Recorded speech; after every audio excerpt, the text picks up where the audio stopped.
Welcome back to the Genesis Health and Sports Complex for Game 2 of bracket play here on this beautiful Friday evening from Goddard, Kansas. I'm Ethan McCormick, joined alongside Arnav, Pokhrel, and we saw a massive win that the Corn Belt had, 15-0 against the ICT Avengers. Now in the 7 o'clock Game 2 of the single elimination bracket play, they got to go up against the Park City Rangers. Yeah, a much tougher opponent here today in the Park City Rangers. They're a team that breezed through group play, although they didn't get the toughest of schedules. They took on the Wichita Black Sox, a team that is an adult-based team and a team that last year the Corn Belt League absolutely drubbed. So no surprise they won big there, and then they took on the ICT Avengers, beat them 10-4, a team that the Corn Belt League just beat 15-0. So if you're comparing scores, there's a good chance that this game will be a good barn burner. We're expecting two college-level sides with two very deep rosters and very deep pitching staffs to kind of extend their depth here and show their hand here a little bit. This is Park City's first knockout matchup. They had the bye because they were the 4 seed. The top 8 seeds do get a bye, so this is their first game of the night. The Corn Belt League team already warmed up. They already had their 15-0 game in the game that only really went 5 innings, which was really nice to get them out of the heat and into the shade earlier than normal. And we'll see how they do today against a very, very tough side in the Park City Rangers. Yeah, here's what's on the line. So the winner will play at 9 p.m. tomorrow evening here on Field 3, and then the winner will go on and face the side of the bracket with the Wellington Heat, the Cluckers, the Monarchs, and now the Wichita Grays, who just knocked off the Wichita Black Sox 5-2. So we could be facing any one of those 4 teams if we move on past this 9 p.m. game, if we beat the Park City Rangers tonight. Game 2 technically at 4 o'clock. Ran a little bit late. We're a little bit behind schedule here on Field 3. First pitch is supposed to be scheduled for around 7:15 to 7:20.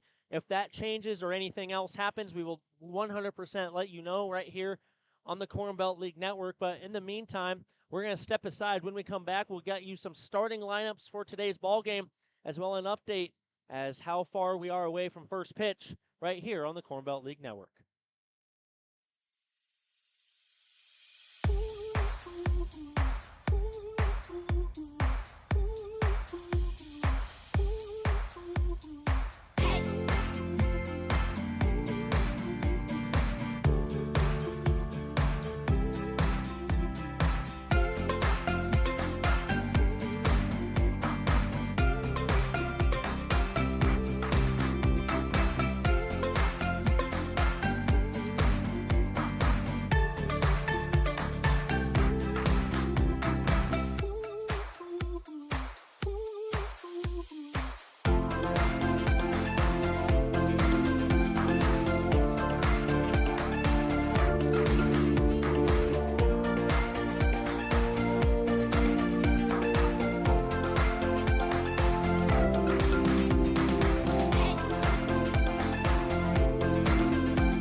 back to Genesis Health Sports Complex here in beautiful Goddard, Kansas. Both teams are still warming up on their respective sides. Park City Rangers are on the left field line, Corn Belt League on the right field line, and we're going to get you some starting lineups here. Arnav, I'll let you start with the home team, Park City Rangers. Yeah, the Park City Rangers come into this game 2-0 after 2 victories in their group stage games. They come in as the number 4 seed in this tournament in the single elimination portion. Batting first and playing third, Will Johnson. Batting second and playing center field, Jamin De Feliz. Batting third and playing first base, Angel Cano. Batting fourth and playing catcher, Tommy Agin. Batting fifth and DHing for the Rangers today, Jared Mack. Batting sixth and playing in right field, Jesus Rodriguez. Batting seventh and playing shortstop, Jose Cintron. Batting eighth and playing in left field today, Virgilio Santana. And batting ninth and playing at second base today, Joel Townsley. And on the bump today for the Park City Rangers is number 12, Aaron Molina. We don't have a whole lot on Molina. This was the first time we've seen him on the bump so far this Summer Ball Showdown. Let's get you the starting lineup for your visiting Corn Belt team, who coming into this game just knocked off the ICT Avengers 15-0, and then last night took care of the Ravages 13-5. Here's how they'll line up today behind head coach Vern Hasty and assistant coach Larry O'Brien. Leading off, playing center field, number 6, Chris Calhoun. Batting second, playing third base today for the Corn Belt League, number 20, Carson Burnett. Batting third, playing shortstop today, number 7, Nick Ripa. In the 4-hole position, the first baseman, number 24, Jackson Yeager. Batting in the 5-hole position, the man behind the plate today, number 22, Anthony Nino. Batting sixth, playing left field, number 11, Nick DeMonte. Batting seventh, the designated hitter, number 16, Dylan Fuller. Batting eighth, the right fielder, number 5, Cam Madsen. And then batting ninth, playing second base, number 3, Braden Jackson. And out on the bump today for the Corn Belt League, getting the nod, is Ryan Malone. Yeah, and a little bit, I found actually, just while we were talking there, a little bit about Aaron Molina and his KCLB season. He only has games pitched in the month of July, but during the month of July, he made 6 appearances.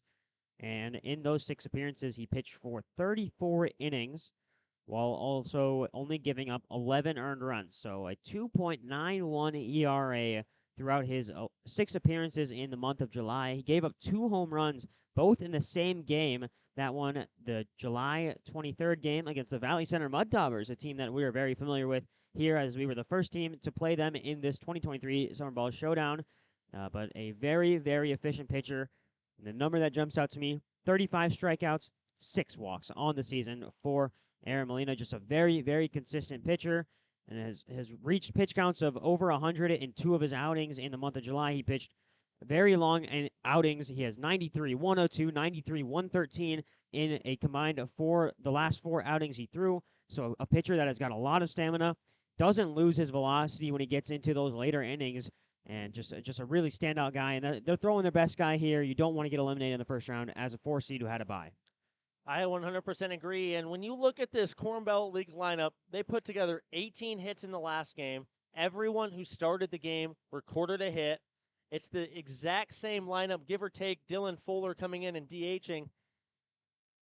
Does this lineup need to tack on the pitch count early, swing, green light early? What do they need to do to capitalize and not get bounced here at the 7 o'clock game? Well, for me, I think it's about judging where you're at with Molina. We don't know how fast Molina throws. We know he can hit upper 90s and has during the season as well, but really it's about how consistently can he hit upper 90s. Because if he's hitting upper 90s throughout a majority of the game, you'll have time to work your way through the lineup a couple of times, and hopefully your pitching holds up on the other end. But the other thing for me is you can't let Molina get ahead of you. If you let Molina get those first pitch strikes, those 0-1s, those 0-2s, he has a ton of room to work, has a great off-speed pitch, and we'll see it today, and we'll talk about it today. That off-speed for Molina, once he starts throwing gas and bringing the heat, he'll turn to that off-speed. The Corn Belt League, I think it has to be green light. You cannot back off this Park City Rangers team. I almost said Prospect Wave, the team that was just playing here on Field 3 before us, but it is Park City Rangers who the Corn Belt League are playing. I think it's got to be green light early. You got to swing, and you got to swing away. You cannot fear this Park City Rangers team.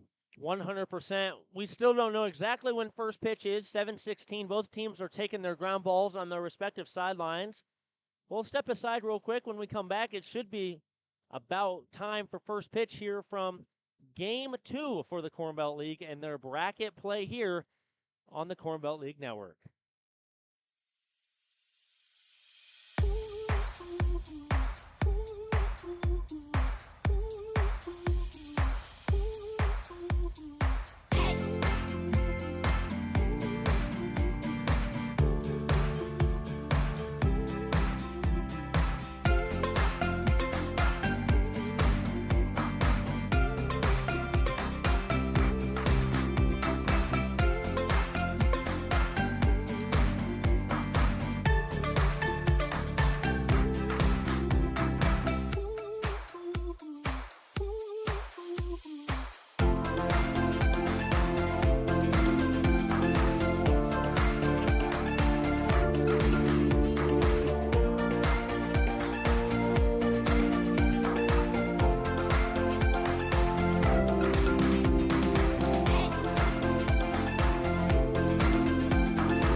Well, great news, folks. First pitch is a mere couple minutes away as the Park City Rangers have taken the field to get things rolling here from the 7 o'clock bracket game between the 13 seed Corn Belt League and the 4 seed Park City Rangers.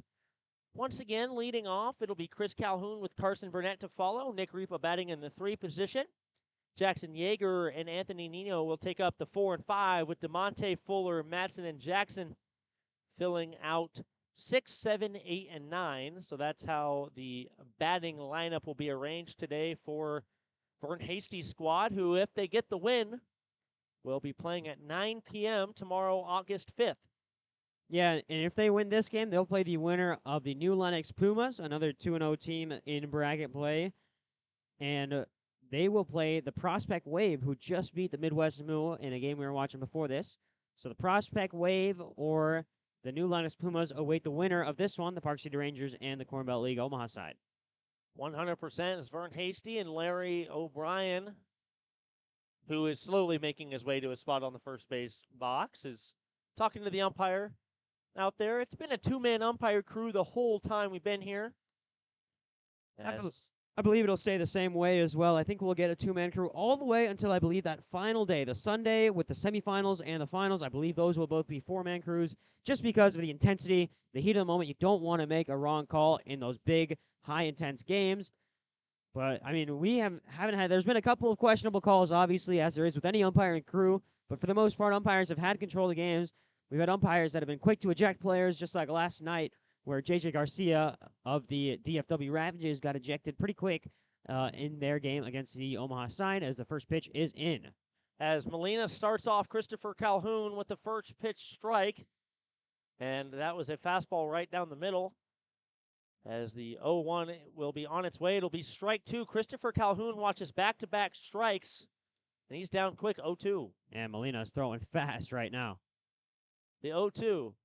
That ball will be hit into right center field. That ball will drop for a base hit. Christopher Calhoun on an 0-2 count gets the party started for the Corn Belt League. Well, how about that for a confidence booster? You look at the first 2 pitches, and you see absolute gas from Molina, but then Calhoun times it up perfectly, a little blooper into right center field, and just like that, the Corn Belt League have got a base runner early on. Carson Burnett, who was the player of the game against the Avengers, went 3 for 4, 2 doubles and 4 RBIs, looks to stay hot up at the plate with the speedy Chris Calhoun. And Molina's only throwing fastball right now, waiting for that off speed. As Burnett swings and hacks at strike number 1. Another fastball there from Molina. He knows what's working right now, and he's going to stick to it. As he's thrown 3 pitches, Molina's thrown 3 pitches. It's been 3 fastballs as Christopher Calhoun is off. Ball is in the dirt, and Christopher Calhoun will be in there with a stolen base. Great jump by Christopher Calhoun, and the second baseman, Townsley, could not get a good grip on that throwdown. Yeah, I mean, Calhoun's done it all season, and he just continues it there with the stolen base, and now it's an 0-1 count here. Excuse me, a 1-1 count for Burnett. Runner in scoring position here early for the Corn Belt League. The 1-1 from Molina. Burnett will get that one through the gap, and that one will make its way to right field. Christopher Calhoun will stay right where he's at third, and Burnett continues to stay hot. He is 4 for his last 5, and we've got runners on the corners. Yeah, huge start to the game for Burnett and Calhoun. A single into right field to push Calhoun over to third, and he wouldn't have got there if he didn't steal second the pitch right before, and I'll bring up Nick Ripa, the shortstop, who went 3 for 3 also with 2 singles and a double in the last game against the Avengers. So he is also looking to continue on a hot performance against the Avengers. Molina comes set from the stretch. It'll be inside, but it catches the inside part of the plate. Apparently, it'll be strike 1. Yeah, and the big thing for Ripa would have had just as many RBIs if it wasn't for Carson Burnett hitting all the runners in before him, because then the only runner left on base for Ripa was Carson Burnett himself. The 0-1 pitch to Nick Ripa. Molina taking his time. That ball will really be inside. Christopher Calhoun will come home to a score on a pass ball that gets behind Ajon at home plate. Burnett will move 90 more feet, and the Corn Belt League strike early with no outs. Yeah, love to see it from the Corn Belt League. Aggressive base running turns out well for the CBL side, and they take an early 1-0 lead and push Burnett over to second on the wild pitch. Molina's throwing gas, but the command has been a little spotty so far here. 1 ball, 1 strike. Nick Ripa a well-placed hit can score the speedy Burnett. You see that little huge gap there in between the second baseman and the first baseman on the right side. See if you can time it there. Ripa was trying to hit it to that spot, was a little late, fouls it back for 1-2. Yeah, you could tell he saw that as well, and he tried to time it up so it was just a little bit later than normal, but instead it's a well-hit foul ball behind the plate to the right side. 1 ball, 2 strikes with Burnett leading off a second. Molina comes set in his stride. Townsley creeping over on Burnett. Molina comes home. That ball will be chopped. Molina can get off the mound. Burnett will advance to third base, but Molina does a good job getting that one over to first for out number 1. An absolute strike by Molina thrown from the left side of the infield over to first base to catch Ripa. And Ripa is not the slowest guy out there. He was chugging down the first base line, trying to beat out the throw, but Molina saw that Ripa was getting there and just threw an absolute dart over to first base. Another man who's been hot for the Corn Belt League, Jackson Yeager, who has been smoking baseballs and making it look easy in the 4-hole spot.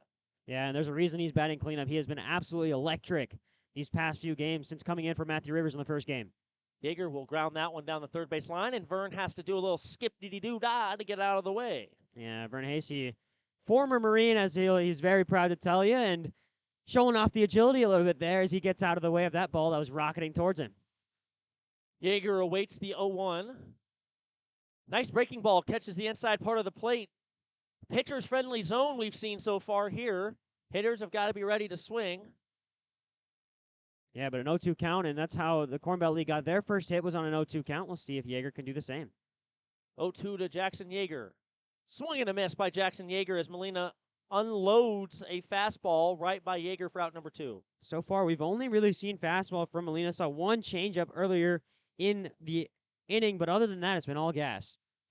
Anthony Nino steps up to the plate, who has really came along in the last 3 to 4 weeks of his Corn Belt League career. He's batting in the 5-hole and is the man behind the plate today. He'll swing and miss at strike number 1. That ball's a little inside. Yeah, but you see that pitch come in. You see fastball. You're sitting fastball right now because that's all Molina's thrown. You just got to time it up well if you're the Corn Belt League. The 0-1. That ball will be in the dirt. Good stop behind the plate by Tommy Ajan, and it'll keep it right in front of him. Yeah, Agent did well, sliding over on his knees, blocking it down with the chest plate. Incredible athleticism there from Agent to keep Burnett at third. A huge run-saving block there. We'll have to note the Corn Belt League has a nice little crowd on their side of the field over here. The stands is pretty full. So nice to see the Corn Belt League faithful supporting their squad on the 1-1 to Nino, and he'll ground that one to third. Will Johnson gets by Will Johnson and gets over the head of Cintron and Johnson. Carson Burnett will come home to score. And the Corn Belt League are up to a 2-0 advantage on an error on the left side of the infield. I don't know if they're going to call that one an error just because of the way it bounced. That's a really tough play and reading off of the turf. I think that's an infield hit for Nino, and because it's an infield hit, it'll give him an RBI as well. So Nino with the RBI, first RBI of the game, and it's a 2-0 lead for the Corn Belt League. Official ruling was an infield hit, so Nino gets the RBI infield single. 2 outs. Nick DeMonte steps up the plate. He takes the first pitch he sees and skies it straight over our heads. Yeah, DeMonte is a very, very patient hitter, but if you're throwing fastballs in the zone, he'll try and jump on them. The man from York University is just as good as they come and is also a really good bunter. We've mentioned it almost every single time he's been at bat. The bunch that Nick DeMonte lays down could bring a tear to any grown man's eye. Corn Belt League up 2-0. DeMonte will foul that one straight back at us. Yeah, he had some good timing on there, just missed it by a little bit. And now the count sits 0-2 for DeMonte. No balls, 2 strikes with Nino leading off of first after the RBI infield single, and they'll check on Nino over there at first. Not a stolen base threat. Nino will definitely not be the first guy to be off and running. Yeah, and I think Nino will tell you that himself. He's not the man to look for stolen bases from on this side. However, he does have a little bit of speed once he gets going, but DeMonte just got to put this one in the outfield for him. No balls, 2 strikes to DeMonte, and he will stake that one into center field, and that ball will drop for a base hit. Nick DeMonte continues to stay hot, and that'll advance Nino to second base We got runners on first and second in the Corn Belt League. 4 hits here in the top of the first. Yeah, the Corn Belt League is doing extremely well with locating these pitches. It's fast. You can't deny that Molina is throwing gas, but the Corn Belt League is finding the pitches, locating them well, and setting them in play. As Dylan Fuller, the young man from San Joaquin Delta College, has tremendous power in that left-hander's batter's box, and he will foul tip strike number 1. Oh, absolutely swinging out of his shoes there was Fuller. It's been a lot of strikes here from Molina, but so far it's a 2-0 lead for the Corn Belt League. 4 hits here in the top of the first, has plated 2 runs. And if you just want an idea of the strike count, 19 pitches thrown by Molina so far, 17 of them strikes. Ball's a little bit outside as Asian tried to frame that, couldn't quite get the call. And not too bad there from behind the plate. Tommy Asian, good work to try and push that one back in the zone, but the umpire having none of it. 1-1 to Dylan Fuller. With Nino off a second and Nick DeMonte off a first. The 1-1. That ball will be in the dirt. Good eye by Dylan Fuller. Yeah, now ahead in the count. Not usually where you see Molina. He's usually the one working from the advantage. But here's Fuller. Good discipline. Great discipline from Dylan Fuller. Has him up in the count 2-1. Molina comes set to stride home. That time, the good frame job by Asian gets the strike call. It'll be a 2-2 count. Yeah, just kind of the same movement there by Asian. Just that slight shift of the wrist inside to push the pitch a little bit more inside of the zone, and that time he gets away with one. Dylan Fuller can battle, get on base. Here on the 2-2. Molina looks back at Anthony, comes home. As Dylan Fuller swings and misses at strike 3, that'll be the second strikeout of the game. But the Corn Belt League do damage. 2 runs on 4 hits, 2 men stranded. And Ryan Malone will take the bump here for the Corn Belt League in the bottom half of the first.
Runs on 4 hits for the Corn Belt League, and now Ryan Malone. Carrot Top is what OB or Larry O'Brien would call him, but as Ryan Malone gets the start on the bump today for the Corn Belt League. Yeah, and they were doing a hitting practice. They were at the hitting facility here in Wichita that is provided to the players in their spare time, and every single time that assistant coach Larry O'Brien wanted to talk to Ryan Malone, the call was always Carrot Top, and you can't deny the ginger, luscious locks on Malone, but you got to feel bad for him sometimes. Getting teased for it by your own assistant coach, I should say, must be a little disheartening for him. But he'll go back out on the mound, and he'll face Will Johnson, the third baseman, as the first batter.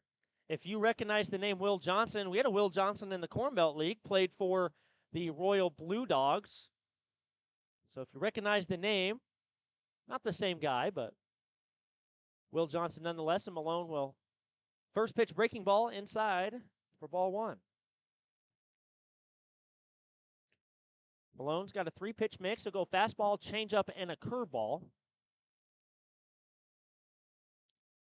As Malone comes set with the 1-0, he'll be high for ball 2. Just got to settle down here if you're Malone. You've Throwing 2 straight balls, you got to put one in the zone. Trust your defense behind you. You've got an incredibly fast and incredibly good defense behind you. Just got to trust them to do their work. The 2-0 to Will Johnson, who is the starting third baseman today. That ball will be high and inside once again. Malone not able to control that fastball as he's down 3-0. Yeah, and Malone's not very happy in this situation. Obviously down 3-0. You got to throw a perfect pitch here, just in the zone. Hopefully a red light here for Johnson. As Will Johnson will watch strike one. Nice pitch. Start chipping away back. It'll be a 3-1 count. And that's good booster there from Malone. He's not swinging, but being able to find that strike zone for the first time in a game gets rid of some of those pregame jitters. The 3-1, that ball will miss high and inside. For Will Johnson, it'll be a 5-pitch walk. Not the best at-bat there for Malone, starting off the game pretty poorly if you're Ryan Malone. The McCook County Community College graduate needs to just kind of reassess things here, step back in as you face the next guy in Jaime DeFeliz, who is an absolutely electric hitter. DeFeliz, who is the starting center fielder today for Park City. Will Johnson will lead off at first. Feliz is 2 for 3 as he'll fly that one back into the netting. He's 2 for 3 in the Summer Ball Showdown with a run and a hit by pitch. No stolen bases credited to his name quite yet in the Summer Ball Showdown.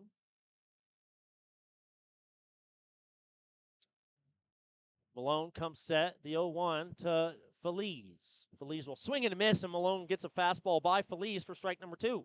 Yeah, Feliz is a very calm batter, but he kind of agitated himself there swinging at that one. He looked like he did a little hop there at the end of it because he knew he wanted to make contact with that one, and so we'll have to step back in, down 0-2 in the count, and a chance for Malone to get one back. It's Malone with the quick pick over at first and caught me off guard, almost caught Yeager off guard, and I know for a fact it might have caught Will Johnson off guard, but he got in there safely. No balls, 2 strikes as a little dancing going on. That ball just misses outside. We saw that called a strike earlier in the game a couple times. Can't get him to bite. It'll be 1-2. I think that might be a little bit on Nino. You got to push that one in the zone as much as you can, help out your pitcher a little bit. Nino kind of stuck his glove out there on the outside half of the plate. 1 ball, 2 strike. Malone once again with the quick pick has got to be careful. Can't afford to advance 90 more feet. Will Johnson does a lot of dancing around going on over there at first. He looks like Michael Jackson reincarnated as a Park City Ranger. The 1-2 to Feliz. Feliz will pop that one into left field. Very playable ball. As Nick Ripa is on the run, that ball will land in front of a little bullpen net thing over there in foul territory, and we'll do the 1-2 once again. Yeah, and the thing about Johnson is it works a lot better against a lefty because the guy is staring at you. Every time he goes through his windup, he's looking directly at you. With Malone, he's a righty. He's got his back turned towards him, so he can't really see what's going on behind him. So as much as Will Johnson's dancing, it's not really going to affect how Malone attacks his batters, how Malone throws his pickoff moves, because those are all predetermined. 1 ball, 2 strikes. Breaking ball misses high and outside for ball 2. Just missing that one was Malone. He wanted that one as well. A really good outside to inside movement on that breaking ball, just missing the zone a little bit high. 2 balls, 2 strikes with Will Johnson leading off of first.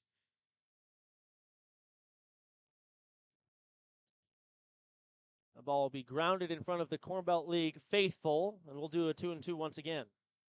DeFeliz, after swinging and missing on a 0-1 fastball to fall behind 0-2, has worked it back to 2-2 and is seeing the ball a lot better out of Malone's hand.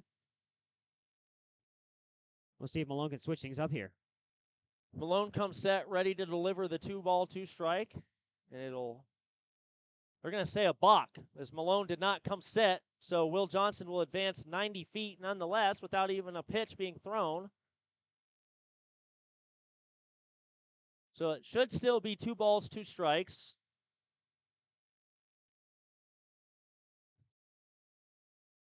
Two balls, 2 strikes to Feliz.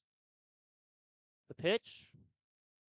Catches him looking on the outside part of the plate, and Feliz cannot believe it. Big strikeout looking for Ryan Malone. Yeah, and that's huge from Malone, a huge confidence booster for him as well. And it'll bring up Angel Cano, the first baseman, and He'll step into batter's box for the Rangers. We haven't seen anything from Angel Cano, who was the starting first baseman today. Big first strikeout for Ryan Malone. Comes home, breaking ball, gets in there for strike one. Nice pitch from Ryan Malone to start the count off. Yeah, very, very strong breaking ball. He's going to rely on that a lot when the fastball isn't clicking or he can't locate it. He turns that breaking ball. He's already done it in this first half inning that he's thrown. Expect more of that from Malone. Johnson dancing over at second. That breaking ball leans inside. They're going to say that got him on the shoulder. That'll be a hit by pitch for Angel Cano. Not the worst thing in the world. You now have a force out at every single bag, so you bring back the double play ball into the equation, but it does bring up a very, very dangerous hitter and a power hitter in the catcher, Tommy Agen, with 2 on. Tommy Agen, 4 for 9, 1 triple, 2 RBIs, 3 runs, and 2 strikeouts for Tommy Agen, and he'll foul that one back into the net. It'll be 0-1. Yeah, that pitcher always trailing inside. Agen just wanted to get a good jump on the first pitch he saw, but Malone placed it well inside, and Agen just kind of sawed that one off on the inside bat. The 0-1. Good stop by Nino. That ball pitches a little too far inside. It'll be 1-1. Malone is struggling here to locate that home plate width. He's getting good pitches up and down, but he just cannot find the width of home plate right now. Malone comes set with the 1-1. That ball will be hit sky high in the left center field. Nick Namonte calls off Christopher Calhoun. He'll catch it, and Will Johnson will fake the tag, and he'll just mosey on back to second base as that's a huge fly out to left center field for out number 2. Yeah, good contact there from Agen, but he did just fly it right out to Nick Namonte, who's quick enough to move under the ball in time and tracks it all the way into his glove. A very important second out as it brings up the designated hitter, Jared Mack. Jared Mack steps up to the plate, the righty, 5 for 10 with 1 double, 5 RBIs, is their leading stat getter in every hitting statistical category. Ever so dangerous as the ball's in front of Nino, and Will Johnson will advance 90 more feet. An unfortunate bounce, and that'll be 90 more feet. Yeah, I thought Nino almost swiped that one up with his glove and would have had a good chance to throw out Johnson, who got a late break on that one, but it just kind of popped out and sat in front of the home plate. The 1-0, Malone. Inside for ball 2, which is a little high and inside. Yeah, Malone is playing with fire here. You know that runner on first is got a chance to go here and try and push that runner home on third, so you just got to be smart here for Nino and Malone. 2 balls, no strikes. That ball, beautiful little sinking action on that fastball, and it gets Jared Mack swinging and missing. Yeah, well, like you said, just downward movement on the fastball, good velocity from Malone, and great control to find that lower half of the zone. It would have been a strike, swinging or not, but he just missed high, did Mack. 2 balls, 1 strike. Ryan Malone can't catch the outside part of the plate, doesn't miss by too much. That ball just barely missed. Yeah, Malone knows that's a good pitch, knows that that's a pitch he can rely on if he's ahead in a count, but right now, down 3-1, you just got to throw a strike. Malone, that ball will be hit in the left field. DeMonte did not get a beat on that one. That ball will drop for a base hit. And Park City gets their first run of the ball game after Jared Mack loops a single in the left field. Not the worst thing in the world for Malone. You only give up 1 run, and you bring back the force out at every bag with 2 outs, but you do give up a run, which does kind of suck if you're Malone early on in this game. Jesus Rodriguez steps up to the plate here, the right fielder. As runners on first and second is Cano and Mack, and a first pitch strike to Rodriguez puts him in the driver's seat. And I think that's Malone's first time with a first pitch strike that actually hits the zone, not just a foul ball. He's really been struggling to find that location on the first pitch. Malone will get that one up the middle. Jackson barehands it, flips it on over to Ripa. Big out number 3. 1 run on 1 hit for Park City. In the bottom of the first, we go to the top of the second. The Corn Belt League looks to get some insurance right here on the Corn Belt League Network.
Cam Madsen will lead things off for the top of the here in the top of the second for the Corn Belt League. It'll be Madsen, Braden Jackson, and then top of the order in Chris Calhoun.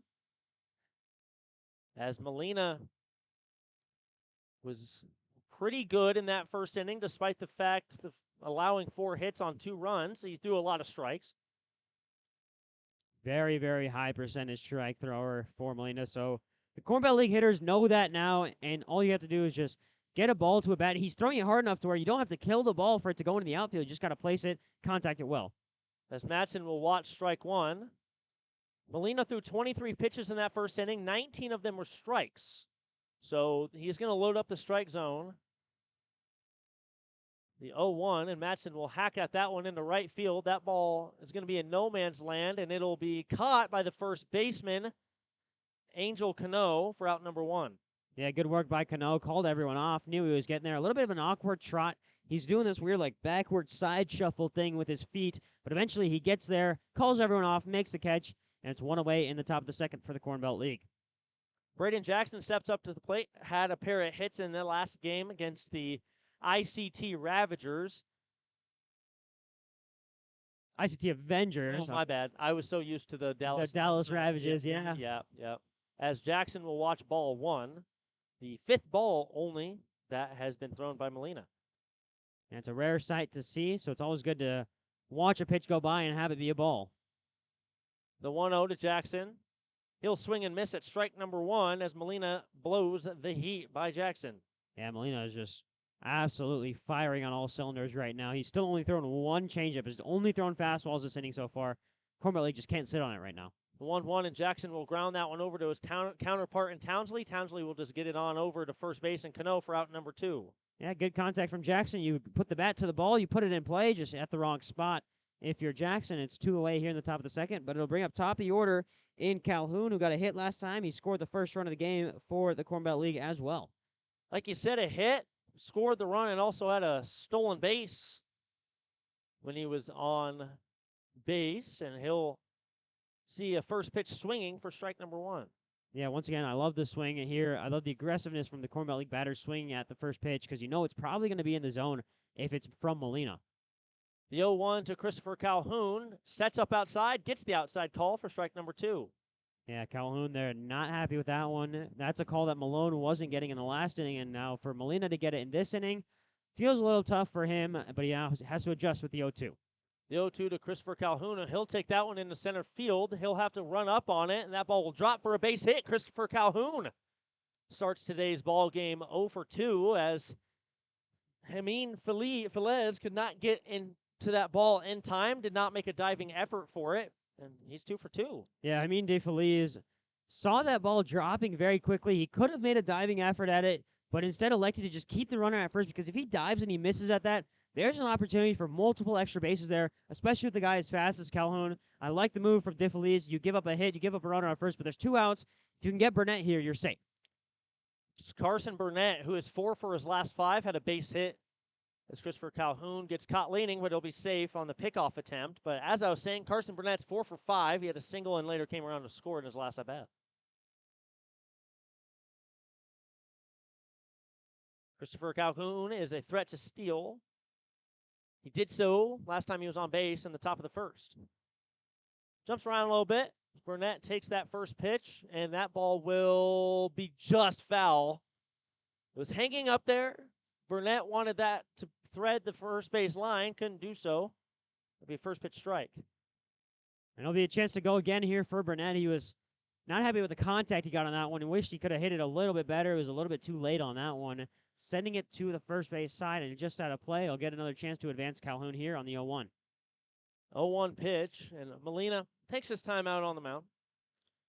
Coming from the stretch, Molina comes set. Christopher Calhoun getting a decent lead off of first. Molina will look over at Calhoun and almost catches Christopher Calhoun sleeping. I know Larry O'Brien over there at first base is going to be on those boys today about picking off and getting good leads. Yeah, he wants players to be smart about where they lead off and where they steal. Christopher Calhoun, one of the best in the business in terms of stealing in the Corn Belt League, the steal leader on the steal leading team. And he was off. That pitch is high. Ball is in the dirt, and he will be thrown out at second base. As Tommy Asian off the bounce gets Christopher Calhoun at second base. And we go to the bottom of the second. The Park City Rangers looking to tie the game or take the lead right here on the Corn Belt League Network.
As Jose Cintron will lead things off for the Park City Rangers, who just came off the top half of the second where Tommy Asian threw out Christopher Calhoun attempting to steal second. And Jose Cintron, Virgilio Santana, and Joel Townsley will be the next three as Ryan Malone will start Jose Cintron off with an inside ball. Yeah, Malone struggled early on in those early counts.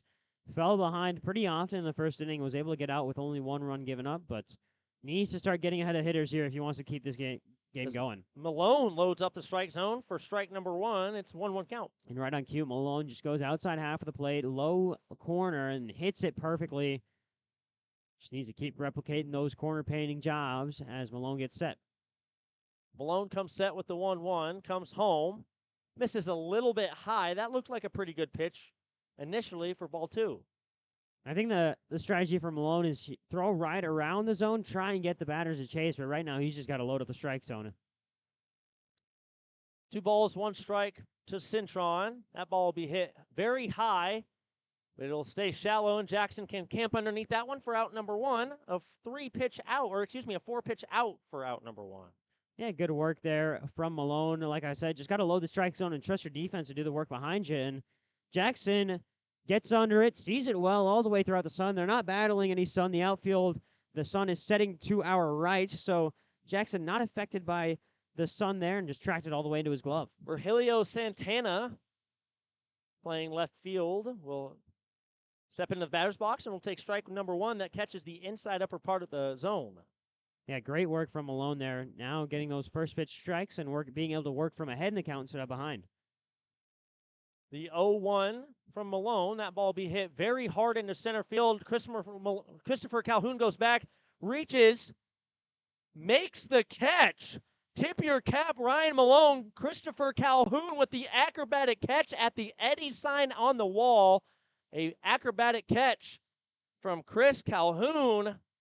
And the whole team tips their cap to the young man in center field. Yeah, Virgilio Santana caught all of that ball. Sent that one 380 on the fly. That was headed towards the wall, and Calhoun gets back in just enough time, sticks his left arm up, and is able to just bring that down with perfect precision for the second out of the inning. As Joel Townsley will watch a ball one that gets past Nino. Man, we've seen some acrobatic defensive plays, not just from the Corn Belt League, but from the teams that we've faced. There have been some great defensive plays. You think back to the play in left field by Jeremiah West of the Dallas-Fort Worth Ravages, laid out parallel to catch a fly ball to keep runs from scoring. That ball will be popped high into the air. Ryan Malone will call off his own catcher. Both are going at it. Malone gets the catch. Those two collide, but Malone comes down with the foul ball out 3 up, 3 down for Ryan Malone.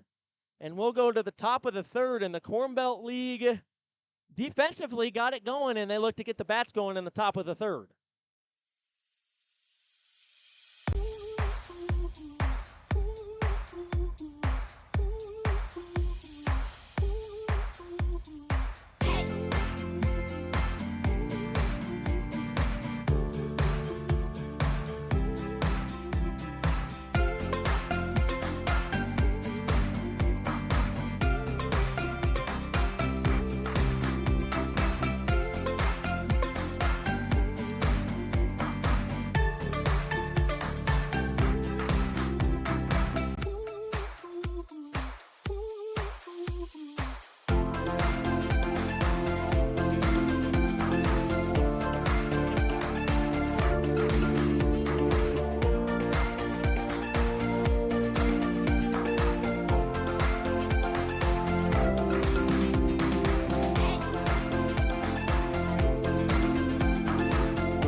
Christopher Calhoun will lead things off. Carson Burnett will lead things off. I'm so used to saying Christopher Calhoun's name in the last couple innings that it's just wired in my brain. It'll be Carson Burnett that'll lead things off here in the top of the third. Yeah, Burnett was up at the plate, but then a Christopher Calhoun caught stealing off a great throw from Tommy Agent behind the plate. Meant that Burnett will get a fresh count here. 0-1 to Burnett. Burnett will take that pitch, and he will sky that one into right field. That ball will be caught by the right fielder, Jesus Rodriguez. And that is a very rare out for Carson Burnett. Yeah, still got contact to it, so good work there for Burnett to hit the ball, but unfortunately for him, it goes right into the hands of Rodriguez in right field. That'll be a quick out number 1 for Aaron Molina. And it will be Nick Ripa, the shortstop. Today is 0 for 1 with the ground out to the pitcher, and he'll watch ball 1 outside.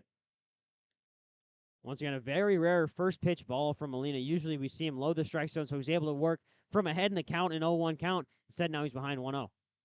And Ripa will take that pitch and sky it into right field. That ball will be caught. Diving catch by Jesus Rodriguez. A acrobatic diving catch. Flashed the leather. Jesus Rodriguez, way to make the play. I mean, wow. We're seeing an absolute defensive masterclass from the outfielders on both sides. Calhoun reaching back, a Willie Mays-esque catch in the top half of in the bottom half of the second, and now in the top half of the third, we see Jesus Rodriguez laying out parallel to the ground, and it's another single robbery. Nick Ripa, you got to feel bad for him. Just totally unlucky that Jesus Rodriguez got a good read on that one. Jackson Yeager swings and misses at strike number 1. We've seen a lot of defense. This is a defensive loaded game, a lot of Gold Glove caliber plays. Yeager will await the 0-1, and he'll sky that one into middle infield. It'll just be dropped right into Molina's glove. Well, Corn Belt go 3 up, 3 down on a couple acrobatic plays from Park City Rangers defenders. They go to the bottom of the third, and Malone looks to control the game out on the mound.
defense has been on display here in this ball game between the Park City Rangers and CBL Omaha. I'm Ethan McCormick, joined alongside my good Freddie Arnav. Pokhrel, if you're just now tuning in, Corn Belt League get 2 runs in the first inning on 4 hits, and since then have been shut out, and it's been vice versa for the Park City Rangers, who also scored in the first inning and have since been shut out, but Ryan Malone looks to continue dealing out on the mound.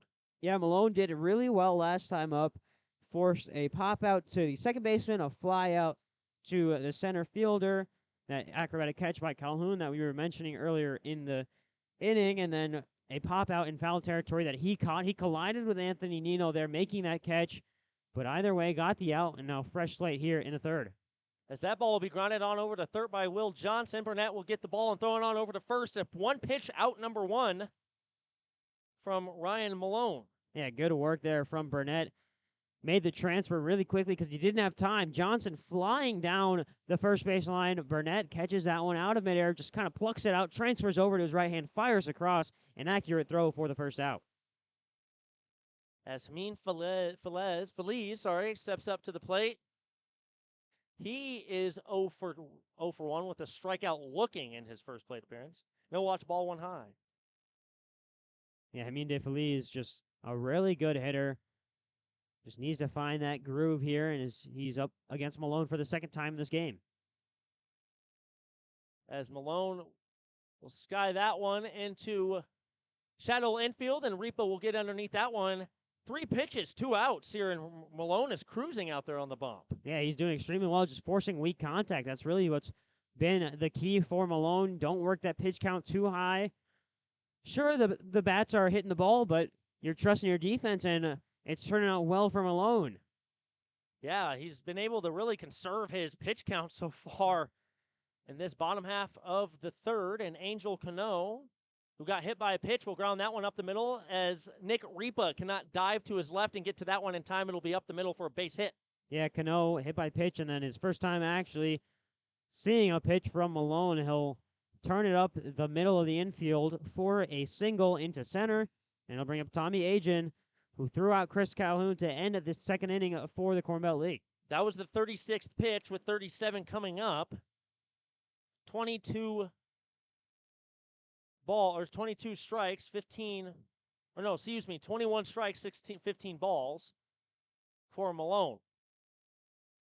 The pitch, that ball will be hit well into left center field. DeMonte's got a beat on that one. We'll get that one out for out number 3. Malone cruises on 6 pitches, does not go 3 up, 3 down, after an Angel Canal single, but Ryan Malone continues to cruise out there on the mound as we go to the top of the 4th.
Top of the fourth here from Field 3 at the beautiful Genesis Health and Sports Complex from Goddard, Kansas. If you're just now tuning in, Ethan McCormick, Arnav, Pokhrel, Corn Belt League get 2 runs on the first. Park City gets 1 run to answer. Since then, it's been zeros across the board. Yeah, the pitching has really stepped up since then. The pitcher we see right now, Angel Molina, has just been throwing straight up heat, painting the corners really well. He doesn't have an off speed like Malone does, though. Malone's been varying his pitches a lot better. Throws that curveball, throws that changeup really well, does Malone. He's been varying pitches. That's been getting these Park City Rangers into weak contact. As Nino swings and misses at the first pitch he sees. Quick 0-1 to Nino. Yeah, once again, the saying here in the dugout has to be aggressive. You know he's only throwing fastballs right now. Until he unleashes like a nasty changeup or a dirty curveball, you got to expect fastball. Nino swings and misses at strike 2, and Molina continues to pump the gas right by these Corn Belt League hitters. Yeah, it's just fastball, fastball, fastball over and over and over again for Molina. But if it's working, why change it? You know, if you're throwing gas and the hitters can't hit it, keep it going. The 0-2 to Nino. He'll sky that one out of play, and it'll be an 0-2 once again. You know, here's where you work in as Nino. You work in as a hitter. You made contact with one. You were late. Now you say, okay, he's throwing a fastball. I got to find it. I got to time it up. Make sure it's in the zone. Put it back to the ball and put it in play. The 0-2 to Anthony Nino, and he will watch strike 3 catch the outside part of the plate. A tough backwards K to lead things off here in the top of the fourth. And there's that. Finally, he unleashes a little bit of an off speed there, drops the velocity on the fastball, and he uses a little bit more motion inside to out to catch Nino looking. And unfortunate for Nino, as it will bring up Nick DeMonte. Nick DeMonte, who had a single in his last at-bat straight up the middle, will step into the batter's box, and he will watch ball 1 high. Yeah, that one falling, but just fell a little too late for Molina, and DeMonte gets ahead early 1-0. 1-0 to Nick DeMonte from Molina, and he'll take that one. He sees and skies that one over the second baseman, and Nick DeMonte hits the first hit of the inning, and he's 2 for 2 in this ball game and continues to stay hot. Yeah, Nick DeMonte is seeing the ball really well out of Molina's hand. When you're sitting on that fastball, all you got to do is locate it, and Nick DeMonte is doing that really well right now. Finding those pitches, he's able to turn it on his hand, use those hips for more power. And these balls, I mean, you're not swinging hard. DeMonte is not the hardest swinger of the bat, but when he makes contact, he's using his hips. Because of the velocity of Molina's fastball, you don't have to hit it hard for the ball to go to the outfield, and that's what's working right now for the Corn Belt League. Dylan Fuller steps up to the plate, takes that first pitch, and knocks it in front of the Rangers dugout. 0-1. And so with DeMonte at first, expect a steal here coming soon. He's a really good guy on the base pads. Really quick, really speedy. Low center of gravity on DeMonte. Inching does not go. Dylan Fuller skies that one. That one will stay in the infield. Will Johnson gets a beat on it. Doesn't have to move too much, and he'll plant that one in his glove for out number 2. Yeah, unfortunate for Fuller. A good piece of hitting there. Got good contact on the ball, just well under it to send it high towards the third baseman Johnson. And it'll bring up Madsen. Madsen is 0 for 1 with a fly out to the first baseman in foul territory in his last at-bat. Looking to rejuvenate his offense here. DeMonte leads off of first. Madsen waits the pitch. A little bit outside for ball 1. Good eye to start the count for Madsen. Yeah, with DeMonte on first and now 2 outs, you got to expect here DeMonte might be going here soon to try and push himself into scoring position, either on a hit and run or just trying to steal the bag. 1-0 to Cam Madsen. DeMonte, smaller lead off of first, gets a good secondary. That ball almost runs in and gets Madsen. You probably don't want to take gas off the shoulder or arm like that. That would hurt. Usually you say, oh, what if he stuck in there, and what if he took it off the chin, or what if he took it off the hip? With Molina throwing, I would be backing away just as quickly as Madsen did there. The 2-0 to Madsen.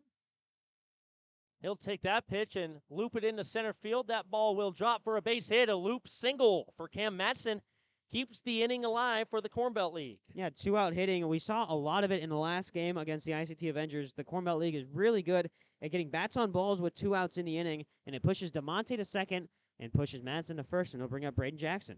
Jackson grounded out to his counterpart at second base in his last at-bat. Runners on first and second, and DeMonte and Madsen. The two corner outfielders are on first and second, respectively.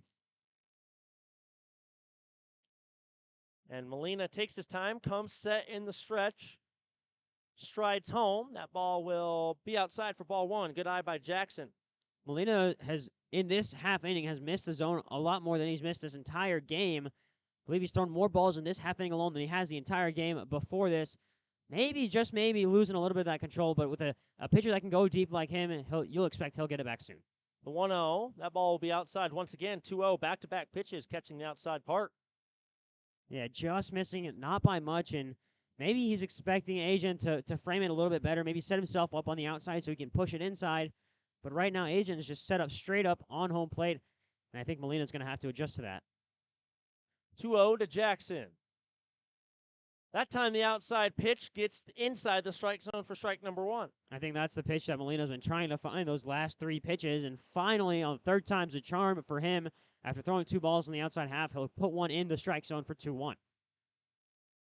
The 54th pitch coming up for Aaron Molina. 2-1, 2 outs, top of the fourth. Jackson will foul that one out of play to his left. Really good job by these Corn Belt League hitters. If they're not putting the bat on balls early, they're working deep into pitch counts, and they're not really striking out on three pitches like Molina has been known to do throughout this KCLB season. A speedy Jackson. DeMonte off a second. Matson off a first. Braden Jackson, gets ready for the 2-ball, 2-strike pitch with 2 outs. Will stay alive. Good job staying alive by B-Jack. Yeah, Jackson turned on that one, but was well behind the fastball from Molina. Was lucky to just catch the inside of his bat with the ball, fouled it down and to his left behind the plate, and he'll get another chance here on the 2-2. 2 balls, 2 strikes. Molina throws the 55th pitch of his outing so far. Right here on a put-away pitch. Jackson, good eye, watches ball 3 low and count loaded here for Braden Jackson. Yeah, payoff pitch. Runners are going to be going, and it's 2 very speedy runners in DeMonte and Matson. Hit to the outfield here could do wonders for the Corn Belt League and extend their lead to 1, possibly 2. Full count, runners are off, like you said. Swing and a miss by Braden Jackson, and Aaron Molina with the big strikeout. And we'll go to the bottom of the 4th, and the Park City Rangers are right where they want to be, and they'll head to the plate here in the bottom of the 4th inning right here on the Corn Belt League Network.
Malone goes out for his 4th inning on the bump after starting this game on a very good note. He's only allowed 1 earned run on 2 hits. Relatively clean game to play. No errors yet so far from either sides. And Jared Mack, the 5-hole hitter. It'll be Mack, Jesus Rodriguez, and Jose Cintron. 5, 6, 7 due up for the Rangers. Yeah, and the last time up, Mack hit one that just got past the outstretched diving glove of Aripa at shortstop. It was a really soft contact hit. Malone's been doing that really well, forcing weak contact out of these Rangers hitters. The 0-1 from Malone. Malone's really settled in out on the mound. Malone, the 0-1. Swing and a miss by Jared Mack. Not able to catch up to that Malone fastball. Yeah, Malone has been doing really good work. He doesn't have the velocity that Angel Molina does, so you can't deny that, obviously. But what he's been doing is changing his speed levels a lot, varying eye levels between these hitters, catching these hitters off guard. That ball will be bounced foul, and Carson Burnett, the human vacuum, who has been really good on the hot corner, has really controlled the hot corner very well at third base, lets that one go foul. Yeah, good work there in scooping up that ball in foul territory so it doesn't jump back into fair play. Obviously, on turf, you don't expect that to happen, but you never know. The ball spins in weird ways, and so Burnett, no mistakes, no chances taken there, as he'll just scoop it up in foul territory and throw it back to Malone. Malone, who has been very good, is awaiting his 42nd pitch. The pitch count has been there for Malone. He's really been able to control it. The 0-2 once again to Mack. That ball will catch the inside part of the plate. The backwards K for Ryan Malone starts the Corn Belt League off hot in the bottom of the fourth. Huge strikeout from Malone there. Once again, he switches that speed level. He goes fastball the pitch before it's fouled off. Then he switches to that curveball that's working from outside to inside the plate. Really good movement from Malone, and he catches Jared Mack there just dumbfounded and catches him looking. Jesus Rodriguez watches strike one inside that breaking ball, freezing these Rangers hitters. 0-1. Yeah, and now the confidence is slowly creeping up for Malone. You see him getting a little bit more confident every time he steps in that batter box. Every strike he throws, he's getting that inch more confidence. Swing and a miss by Jesus Rodriguez. Can't catch up to the Malone heater.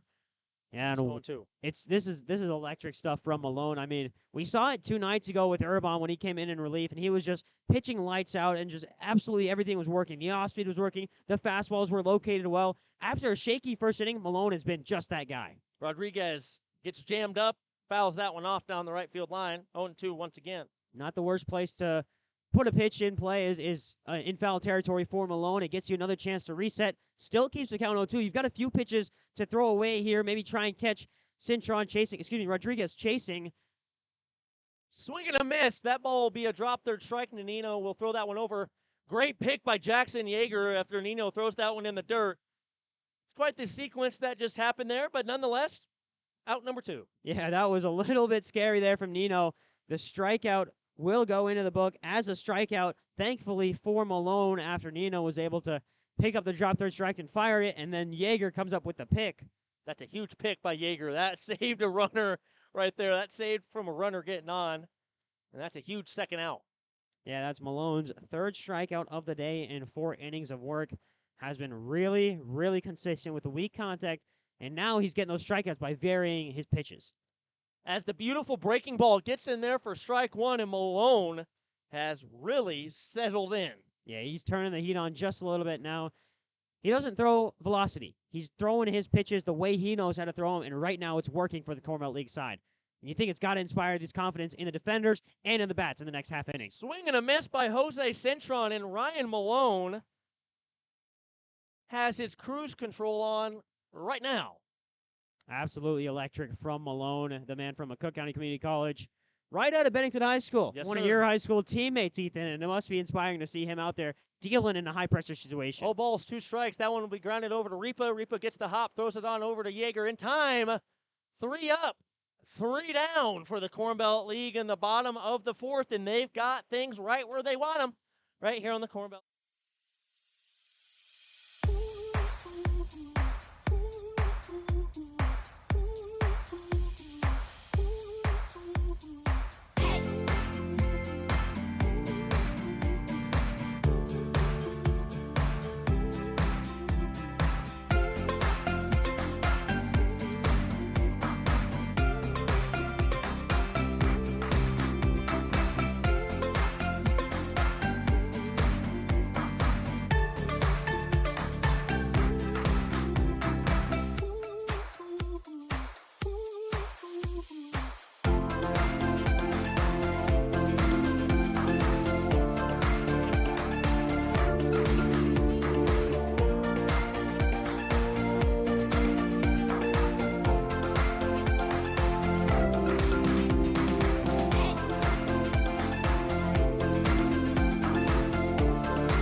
Top of the fifth here, as the Corn Belt League will have the top of the order, and Chris Calhoun.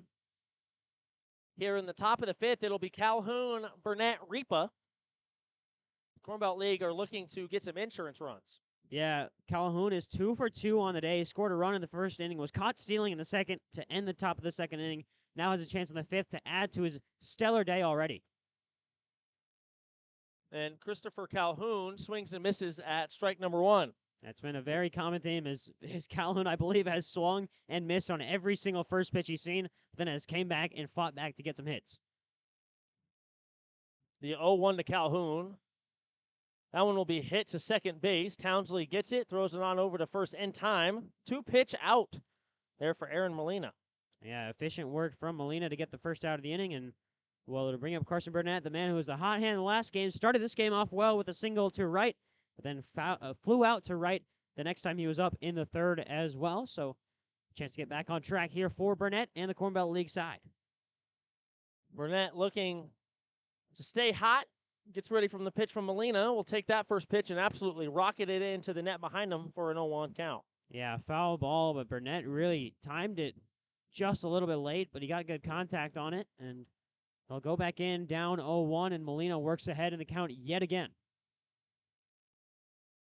0-1 to Burnett, and that ball is outside for ball 1. It'll be a 1-1 count to Carson Burnett. Yeah, good look there from Burnett. It's a ball that's traveling from inside to outside on the plate into the left-handed batter's box, so Burnett doesn't lunge at it. Good work. 1-1 to Burnett. That ball will miss high. It'll be 2-1. Once again, it's just a little bit, you sense it just a little bit losing control here. Molina in the fourth and the top of the fourth and the top of the fifth inning here. Those are the pitches he wasn't missing in those first 3 half innings. 2 balls, 1 strike. Burnett will take that pitch and sky it into left center. That could be a bloop hit. That ball will drop for a base hit as 3 Rangers converge on it. That's a tough play for those 3, lands in no man's land, and that's a Carson Burnett single. Yeah, Carson Burnett does a really good job of just putting the bat to the ball. And like we said, with Molina's velocity, it's not the worst thing in the world to just get slight contact on it because it'll carry out due to just basic physics. I mean, you have the momentum of your bat. The momentum of the pitch is pretty high, so that momentum will rocket off your bat and go into the outfield, even if you get soft contact on it. Nick Ripa steps up to the plate. He's 0 for 2 with the ground out to the pitcher and a F9 in his last at-bat. Will half-heartedly try to pull back a swing, but goes anyway for strike 1. Yeah, Ripa just a little bit too aggressive there. They know that Molina loves those first pitch strikes. Aaron Molina does, but sometimes you just got to hold back and stay away from the aggressiveness. As Carson Burnett gets looked at over at first. And Molina's done a really good job with controlling the runners on the base paths. We've seen Tommy Asian throw out Christopher Calhoun earlier in the game, so the Rangers doing a good job of controlling base runners. First pitch will be in there. It'll be 0-2. That was a called strike, a little bit high, but catches the zone. Now with an 0-2 count here, if you're Nick Ripa, you've already gone 0 for 2 on the day. You're trying to stay alive here and keep your team's hopes high. With the runner on first, you just want to advance him. The 0-2 to Ripa. He will check swing.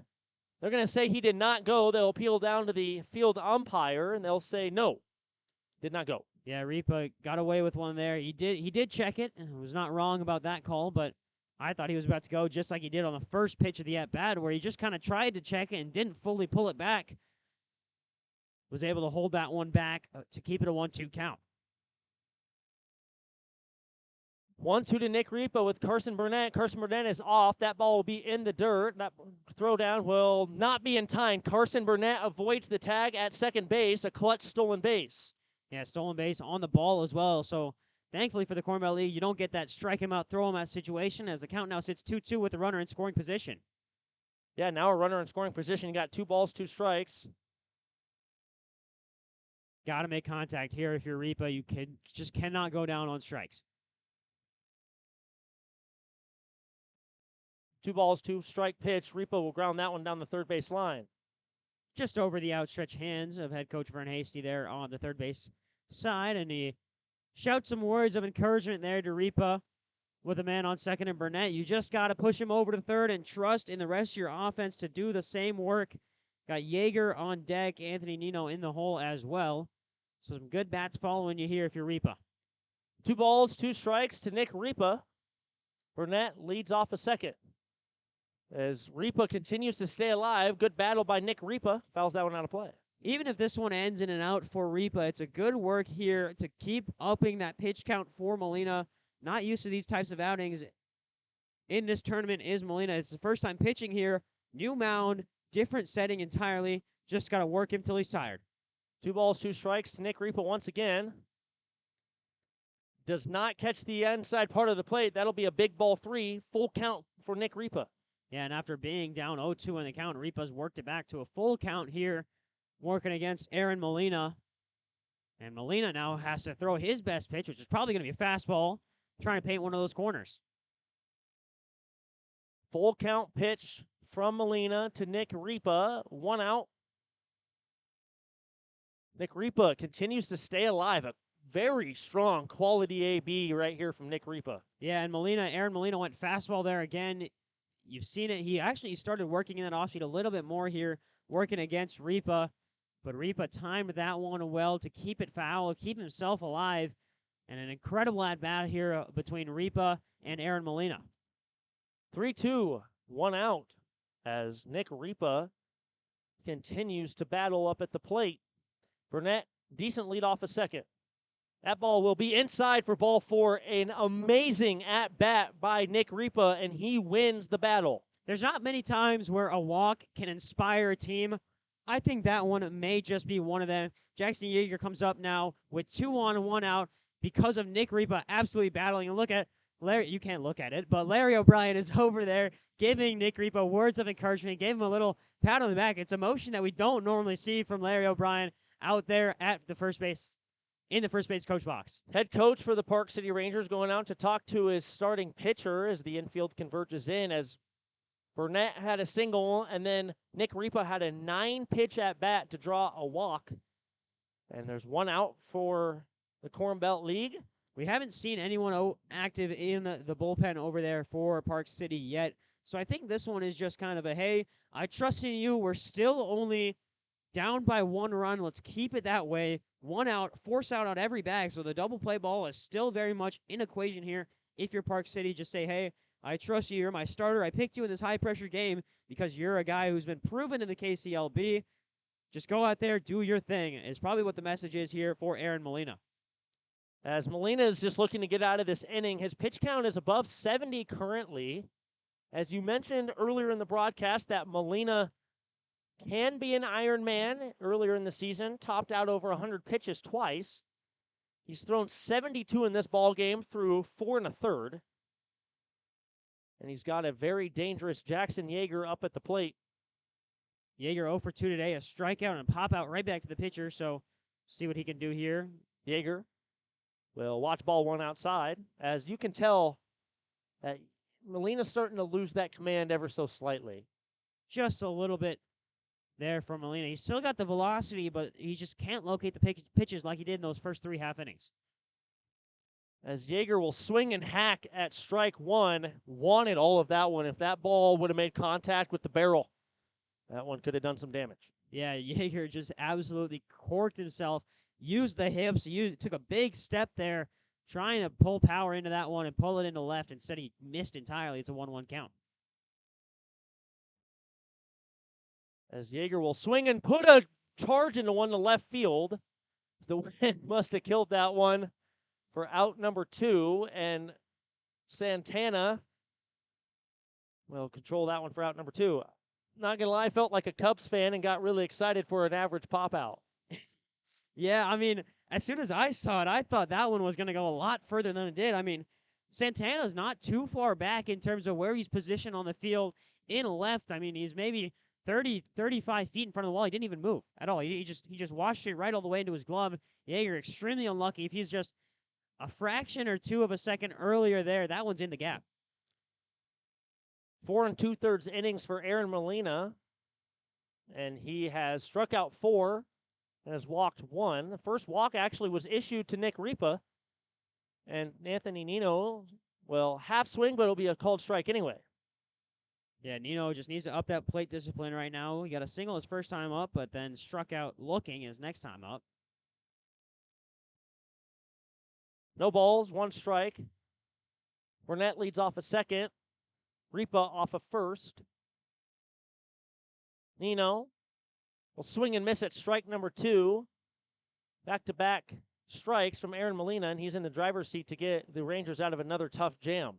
Yeah, 2 on and only 1 out, and he gets a big fly out from Yeager to left field, and now has a chance to put Nino away on an 0-2 count with 2 away. Could be huge here, not just for getting out of the jam, but also for Aaron Molina's confidence. Molina, the 0-2 to Anthony Nino. Nino will swing and miss at strike number 3, and Molina gets out of the runners on first and second jam. Well, that's no runs on 1 hit, 2 men left on base for the Corn Belt League. Stay right here. We'll have an interview with the Summer Ball Showdown Commissioner Dave, and he'll be interviewing with Arnav right here on the Corn Belt League Network. Don't go anywhere. We'll be right back.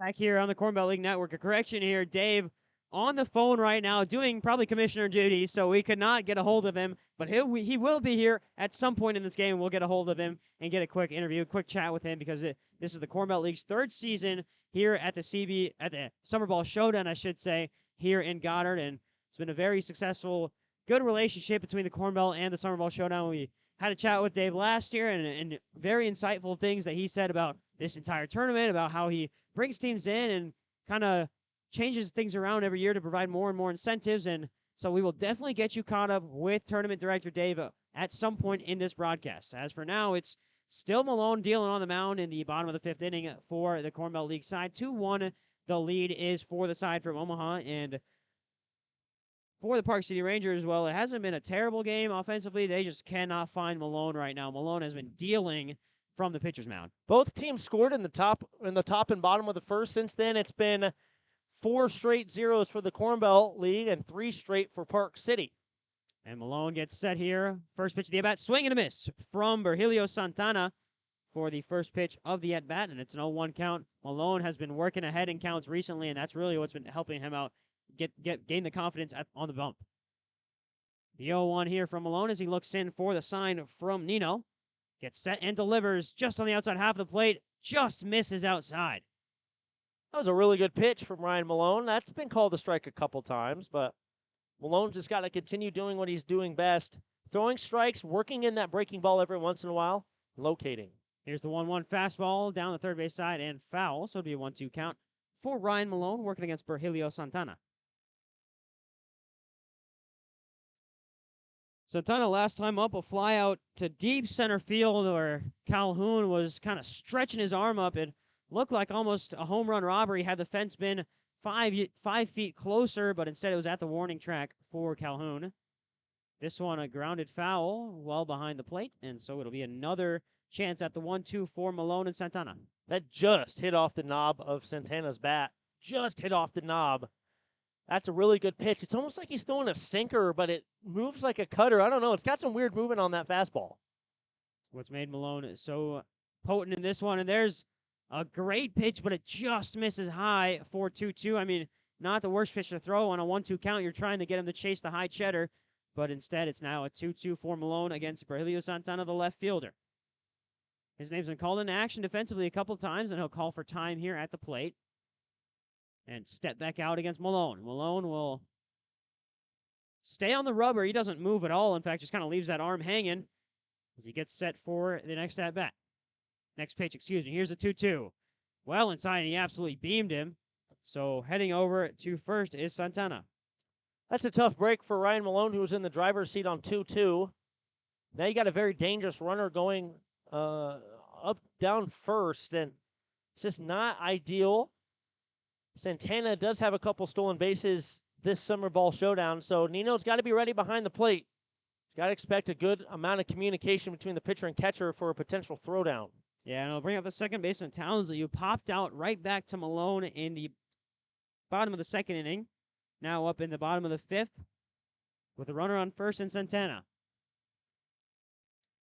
Showing bunt, pulled back, so it's called ball one. The umpire must be afraid to call a strike.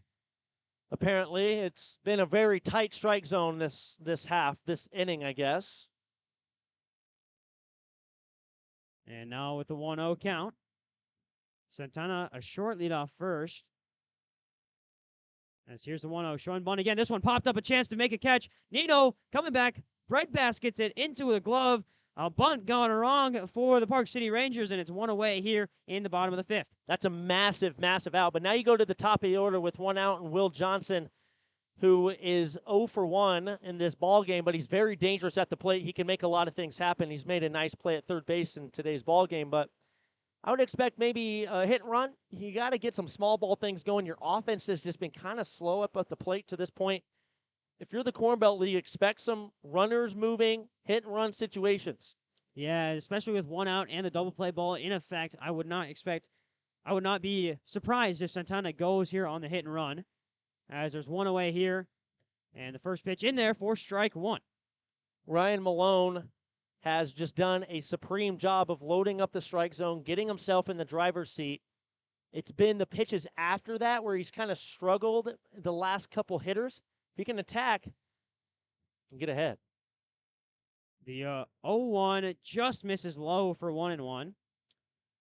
Didn't miss by much. Thought that was a pretty solid pitch in there. As we've seen that ball called strike a couple times. Strike zones maybe shrunk a little bit, become more of a hitter's friendly zone.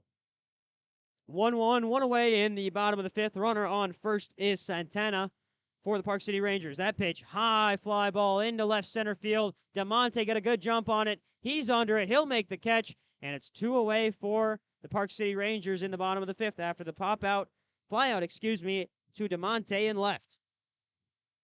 And Malone's done a really good job of just enforcing contact out there. He's working his defense. He's allowing his great defense to go to work. And it's really been just a masterclass for this Corn Belt League defense and Ryan Malone in today's ball game. 2 away in the bottom of the fifth with a fresh count against the next batter in Jamin De Feliz. Comes in 0 for 2, a strikeout looking, and a pop out to the shortstop Ripa. As that pitch in there on the outside half of the plate for strike one. Malone has been pitching extremely well in this one. And with an 0-1 count, steps in again against Jamin De Feliz. He looks in for the sign from Nino. Shakes one off and then gets set. The kick, the delivery, well inside. It's off the glove of Nino. And running over to second is Santana. He was going to steal second here soon. He wouldn't have doubted it from Santana. A very speedy guy there at first. So he'll put himself in scoring position with a 1-1 count against Jamin De Feliz. That's a big-time pass ball right there for the Park City Rangers. Now a base hit that's deep enough can score the speedy runner at second base. If you're looking up at the plate, if you're De Feliz, you got to just wait for your pitch and crush one. Check swing from Jamin De Feliz, and it's a 2-1 count now for the center fielder. And no doubles defense here from the Corn Belt League. The outfielders playing well back of where they normally would be, a bit further back, just to try and prevent that long ball from falling. They're also shifted a little bit to the right as well. Big swing and a miss from Jamin De Feliz, and now it's a 2-2 count. One strike away from putting away the side here is Ryan Malone. Runner on second, Santana, who just reached second on a wild pitch from Malone after reaching on a hit-by pitch from Malone.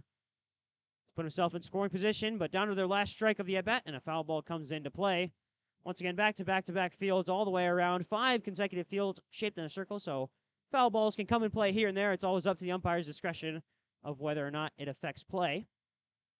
And stepping back in is Jamin De Feliz on the 2-2. 2 away in the bottom of the fifth, runner on second. This one high, fly ball into foul territory. Excuse me, it's going to stay fair. Closing in is DeMonte, and he'll get under it for the final out of the bottom of the 5th inning. And so we'll go to the top of the 6th here with the Corn Belt League leading by 1, and we'll have a quick interview here with 2023 Summer Ball Showdown Director in a few moments. We'll be right back. Don't go anywhere.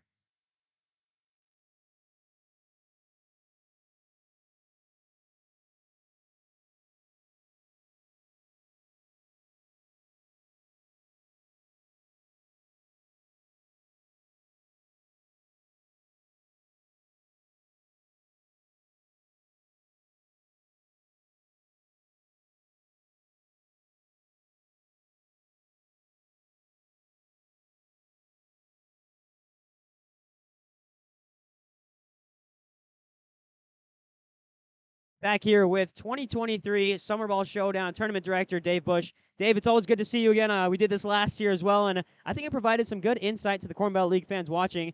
I just want to ask a little bit about, can you tell me some of the things that go behind providing and creating such a big tournament like this one? 24 teams, a big expansion from last year as well. Kind of what goes into this whole planning situation? Well, let me first say that it's always exciting to see you guys, and thank you for putting me on here with you guys. It's always a pleasure to be here and see you guys. Putting on an event this large has always been a I don't know, I don't want to say a dream of mine, but being able to have something to give back to the players and put them for first and then connect the community through the game of baseball has always been fun. So the behind the scenes things, man, it's a two-man show. Big shout out to my partner in crime, Sheldon Howell. We're always working to try to make something better and put it all together. So that's that's what's up. I mean, this year we upgraded with our own mixers to make sure we could have good music, good audio, and then obviously the streaming devices we have are super cool. But yeah, man, it's just one little baby step at a time. You know, once this is over, it starts up again. And how do you kind of change it around every year to bring teams back? And you've always got to add something new, add a little bit more of an incentive to keep teams coming back and bring new teams as well. What's behind the scenes? Like what kind of things do you plan? What kind of things do you think about when you're thinking, hey, I want this team back. How do I get them back? So, sometimes it's literally getting them to understand that we're the most cost-effective tournament in the country, and I feed you if you stay in a hotel. So, when they're like, "Ooh, what are we having this year?" You're like, "Well, Chick-fil-A's coming back, Pizza Ranch coming back, but Fuzzy's Taco Shop and Texas Roadhouse, Bubba 33, the new partners that we have and being able to showcase what we have and how we can really be budget friendly. And one more thing here. I mean, you're at a beautiful complex here that we've been at for a while, and I know the Corn Belt League loves it here. They love the turf, and obviously they have some gripes about it, but Sure. kind of what do you love about this field, having 5 fields back to back, just in a circle, everything kind of all in one place? Kind of what do you love about just having everything here? I think the number one thing is obviously being able to come out, spend $10 to watch 4 games, maybe even more. Like today, we're playing 16 games, and you have access to all of them for a very inexpensive price, and you can be here all day. If one game gets boring, you can go to the next one. And we do have some great baseball. The game we're watching right now, awesome. All those kind of things. And then for me, it's the relationships we build. And final question here, as we're getting back into action here in the top of the 6th inning, one away, a 1-2 count here against the batter for the Corn Belt League, which is Dylan Fuller, designated hitter. But final question here, you mentioned it a little bit, the community, Goddard, Wichita, whatever you want to call it here, everyone kind of comes together, rallies around this tournament. What does that mean to you as a director to see such a big community influence here on this tournament? Well, I mean, at the end of the day, it's like I said earlier, the relationships that you build and the trust factor. It just goes to show that we do what we say we're going to do, and then our partners believe in us and they follow suit.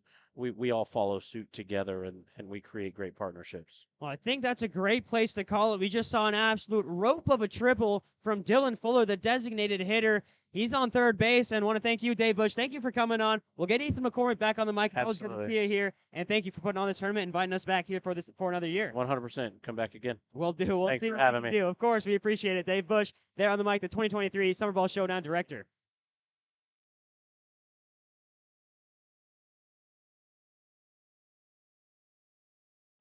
Back here with some more Corn Belt League action. We were kind of overstayed our welcome there with Dave Bush, but it's always good to talk to him and see what he has to say about the business side of the tournament and kind of what inspires him and brings a community together. But we saw an absolute triple roped into right field by Dylan Fuller, the second batter of the sixth inning on a 2-2 count, and it brings up Cam Madsen, the right fielder for the Corn Belt League.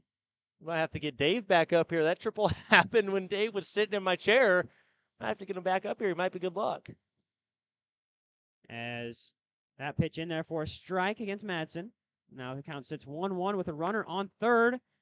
Very dangerous runner on third. And Fuller, he's got a lot of speed. He's chugged all the way around the bases to third.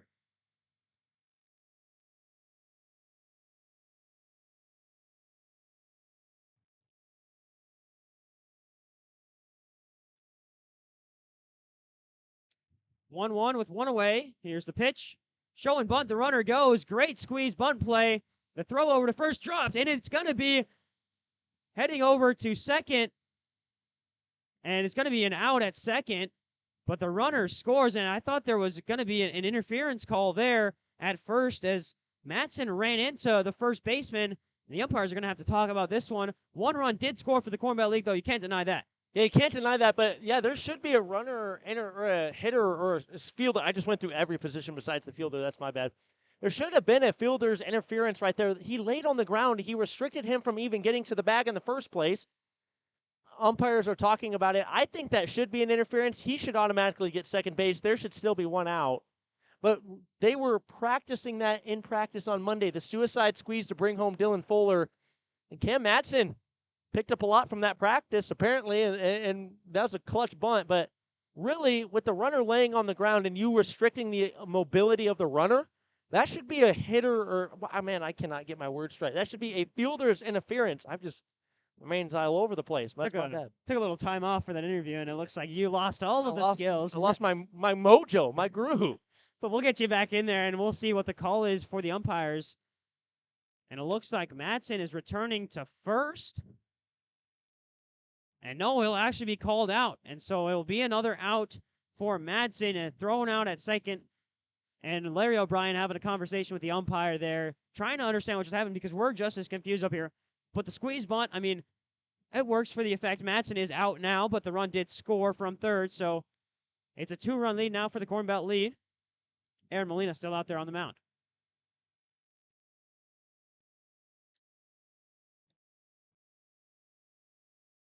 Nobody on, 2 away, but 1 run tacked on here in the top of the 6th as it brings up Braden Jackson.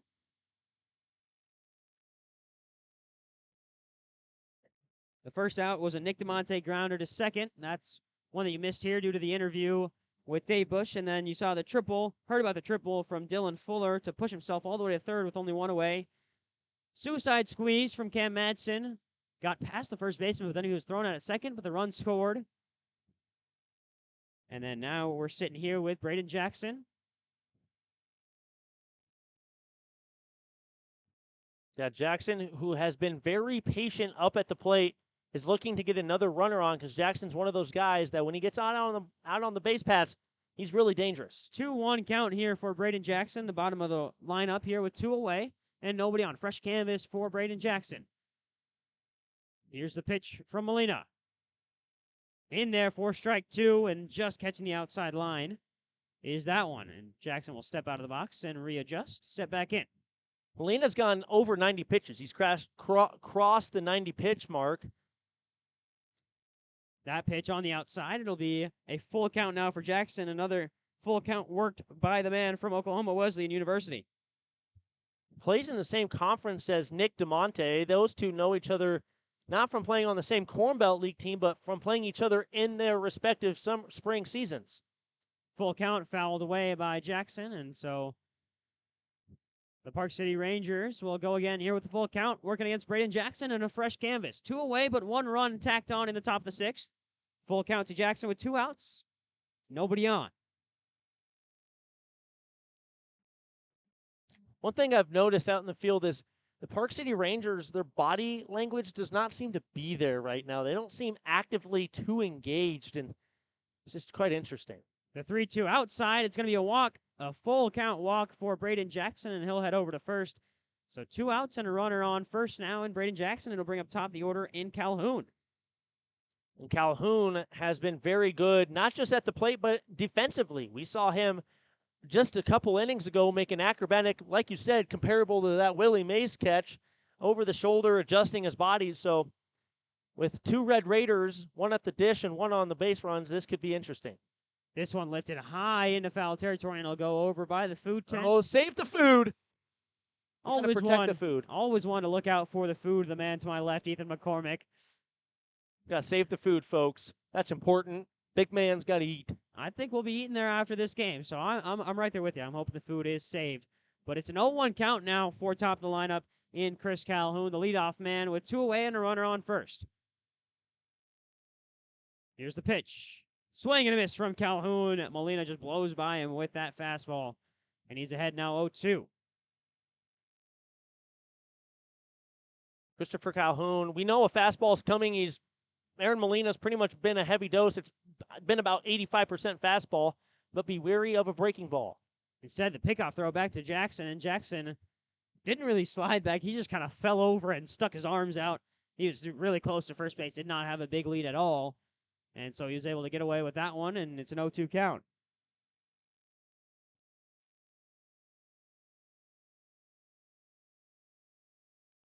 Oh-2. Swung on. Calhoun makes contact. It's a little blooper into shallow right center. And it's going to fall onto the ground. No, it's not. It's caught by the center fielder, DeFelice. Oh, my goodness. The hat flew off. I thought the hat was the ball there. And it's the end of the top of the 6th inning. An acrobatic finish. And we'll head to the bottom. The Corn Belt League tack 1 on in insurance. Malone needs to close things out here for the Corn Belt League as we head to the bottom of the 6th right here on the Corn Belt League Network.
Back here in Goddard, Kansas at the 2023 Summer Ball Showdown.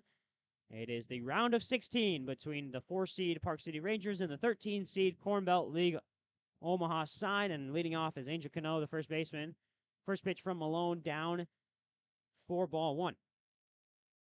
Malone, depending on how this inning goes, this could be one of the last times we see Malone in this ball game. And you got to tip your cap to the starting pitcher who has, just like that pitch, a beautiful breaking ball, has dominated out there. Yeah, a beautiful breaking ball. Catches Cano swinging. Kind of golf swing there. He's trying to find that pitch in the dirt. And instead, it's a 1-1 count. Here's the 1-1 from Ryan Malone. The pitch just misses the outside half for 2-1. That one did not miss by much. And he'll fall behind 2-1 in the count. This is the most dangerous next 3 that you can probably get if you're Malone. 3, 4, 5. Those are 3 of the most dangerous hitters for Park City.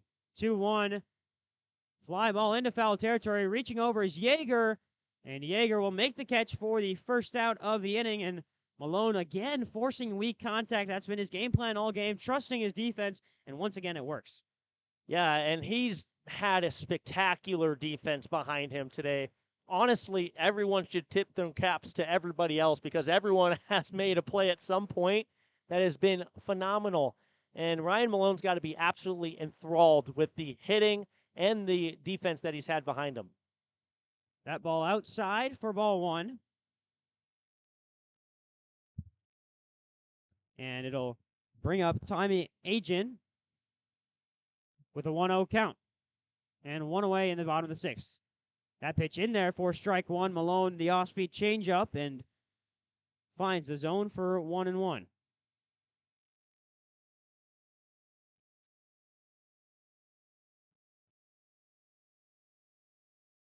Here's the 1-1 from Malone.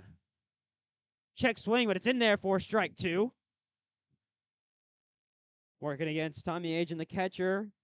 Flown out twice to Nick DeMonte in left field, and Nick DeMonte's had his number both times. They're both really good jumps from DeMonte, able to get under the ball in time. And here's the 1-2 from Malone.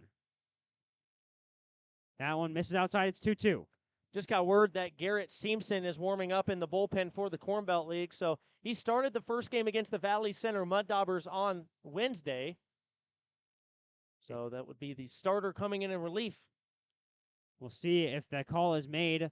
Check swing just outside of the zone for a full count now, working against Tommy Agin. And Malone, I think you got to go back to that breaking ball on the outside half of the plate here, trying to get Agin swinging. One away in the bottom of the sixth. My bad. That would be, you got to throw your best pitch right here from Ryan Malone. This one roped right back up the gap, past a sliding Braden Jackson, and Agin will make it to first on a full count hit into right center field, and it's 1 on and 1 away for the Park City Rangers. Can't let this mound if you're Ryan Malone. You got to give your best couple pitches to these next couple hitters. And you've got Tommy Agin, you got Jared Mack, who's 1 for 2 with a strikeout looking in his last at-bat. So you've got him looking before. You got to go back to what was working in that last at-bat and cook once again, or a ground ball. You got your double play defense in order. Just allow your defense to do what they do. First pitch in there for strike one, and Malone finally gets one called on the outside half of the plate for a first pitch strike. So ahead in the count with an 0-1, and now you can really try and push that double play ball in order. Throw the ball towards the higher parts of the zone, force them swinging down. That one misses high, right on cue, and it's a 1-1 count.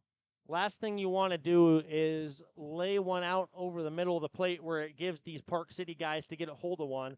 You've been doing a really good job of kind of laying off the strike zone a little bit and allowing these guys to get off the beaten path, but you got to stay true to your game.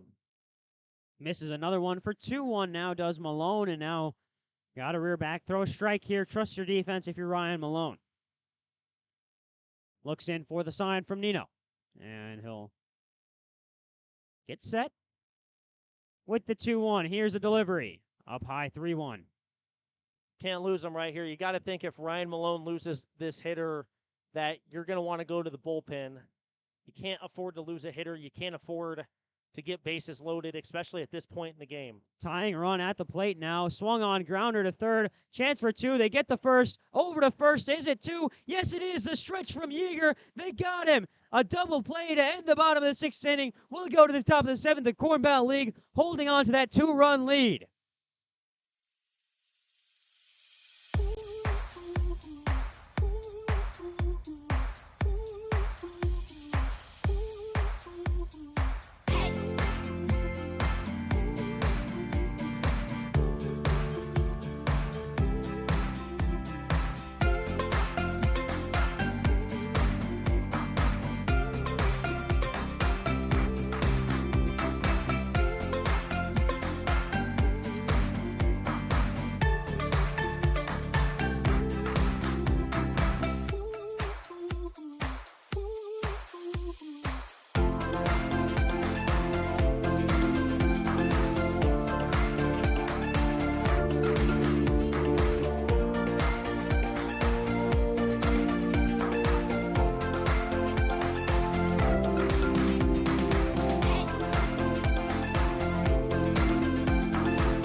And we're back here at the 2023 Summer Ball Showdown in Goddard, Kansas. New pitcher on the mound, Garrett Wilson, I believe is the name. Excuse me, Caleb Wilson is the name. I was thinking of Garrett Simpson in the Corn Belt League bullpen, who we might see later on. But no stats in the Summer Ball Showdown so far. But he has appeared a multitude of times in the KCLB season. Has 15 appearances for this Park City Rangers side. Was only credited with 1 loss. 31 innings pitched. Only give up 16 runs, and only 6 of them were earned. So even though he's given up a good amount of runs, only 6 earned runs for him. He's got an ERA of 1.7 for a relief pitcher that can really do it all. Has only given up 1 home run, and then the strikeout to walk ratio. We've seen it from a lot of these Park City Rangers pitchers. Really good strikeout to walk ratios. 47 strikeouts in 15 appearances to only 16 walks. Almost a 3-to-1 strikeout to walk ratio for Caleb Wilson. An incredible reliever for this Park City side, and a 1.39 walks and hits per innings pitched. Corn Belt League going to have to battle against him, the reliever, in the top of the 7th. First pitch in there for strike 1. And what a tough guy to start with, though, if you're Caleb Wilson. You got arguably the hottest player in the whole tournament, and Carson Burnett, who just turned one of the best double plays you'll see. Hacks and misses at strike 2, 0-2 count, but I mean, this is a tough guy to go up against. Yeah, Carson Burnett, I mean, it's really best on best right here. Your hottest hitter against one of your best relievers if you're Park City with an 0-2 count. Here's the 0-2. Just misses high for 1-2. That's a really, really good take from Carson Burnett. That fastball high is going to set up something low, however, from Caleb Wilson. So expect a curveball to be dropping off the face of the earth. Got to be waiting for that drop. That one low, just a fastball low, misses for 2-2. I got 1/2 of that prediction correctly. Wasn't a curveball, but it was low. So, I mean, I got 1/2 of that prediction correctly. And here's the 2-2 for Burnett. Contact made. High fly ball into center field. Tracking it is DeFeliz. And Hameen DeFeliz gets there in time. It's 1 away in the top of the 7th for the Corn Belt League. And yesterday the wind was blowing out. You can tell the wind's blowing in today. Those balls are just dying in the air. There's not a lot of great we've seen a lot of great contact, but those balls just haven't been able to fly. They've been stopping up in the air. Some of these balls might have gotten out yesterday if that wind was blowing 10 to 15 miles out on our backs. 1 away in the top of the 7th for the number 3 hitter, Nick Ripa, for the Corn Belt League side. And first pitch misses, a 4-1 from Wilson. 85 degrees currently. It's really cooled off since first pitch. It was 95 at first pitch, so we've seen a 10-degree difference since first pitch. Wilson rears back and throws a strike in there for 1-1.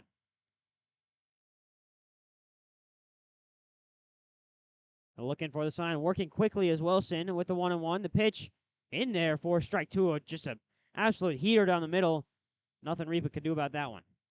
Yeah, nothing Ripa could do about that one. That's just frozen. Great call by the catcher. Sets up outside. Wilson throws it exactly where his catcher set up at. Here's the 1-2. Got him. Strike 3 looking for Wilson, and it's 2 away in the top of the 7th. Been a shutdown inning so far for Caleb Wilson. He's been doing it on the mound, trying to contain this Corn Belt League lead to 1. Yeah, Jackson Yeager is going to be tasked with keeping this inning alive, but that was a beautiful curveball. 2 quick outs for Caleb Wilson, and you got to wonder why the Park City Rangers didn't go to Wilson earlier, especially in that last inning with Molina giving up a run. That was the first pitch called strike from Caleb Wilson, but, man, you got to wonder why they didn't go to him earlier. Yeah, he is throwing absolute flames right now.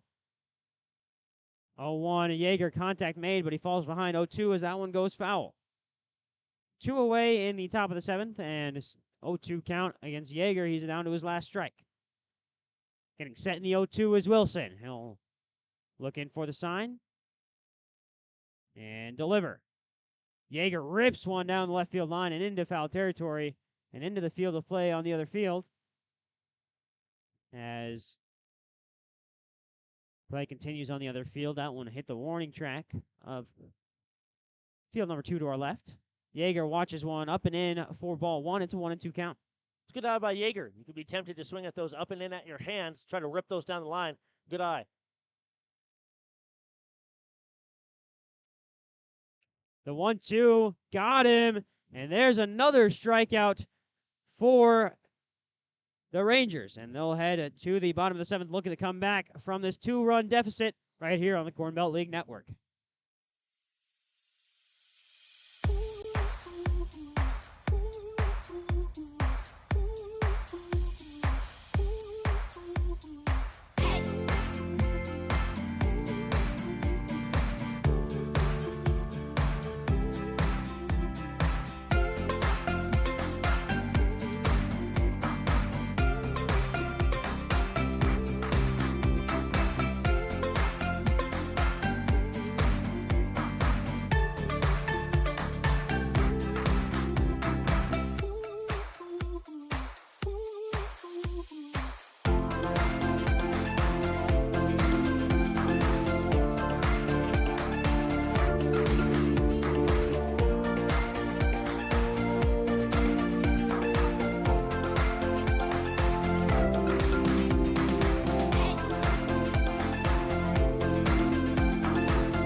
And we're back here on the Corn Belt League Network as Malone heads back to the bump to continue pitching. He is now in his 7th inning of work, and, well, Malone has been on his game today. After a shaky first inning, he fell behind a lot of batters and gave up a run, but since then it's been 5 consecutive zeros on the scoreboard for the Park City Rangers as they look to attack Malone. It's Jesus Rodriguez, Jose Cintron, and Brilio Santana due up for the Rangers here in the bottom of the 7th. First pitch swung on, a huge swing there, and missing entirely is Rodriguez for 0-1. Rodriguez just has not been able to time up that fastball. He's struck out in his last plate appearance, and then he grounded out on a fielder's choice in his plate appearance before that.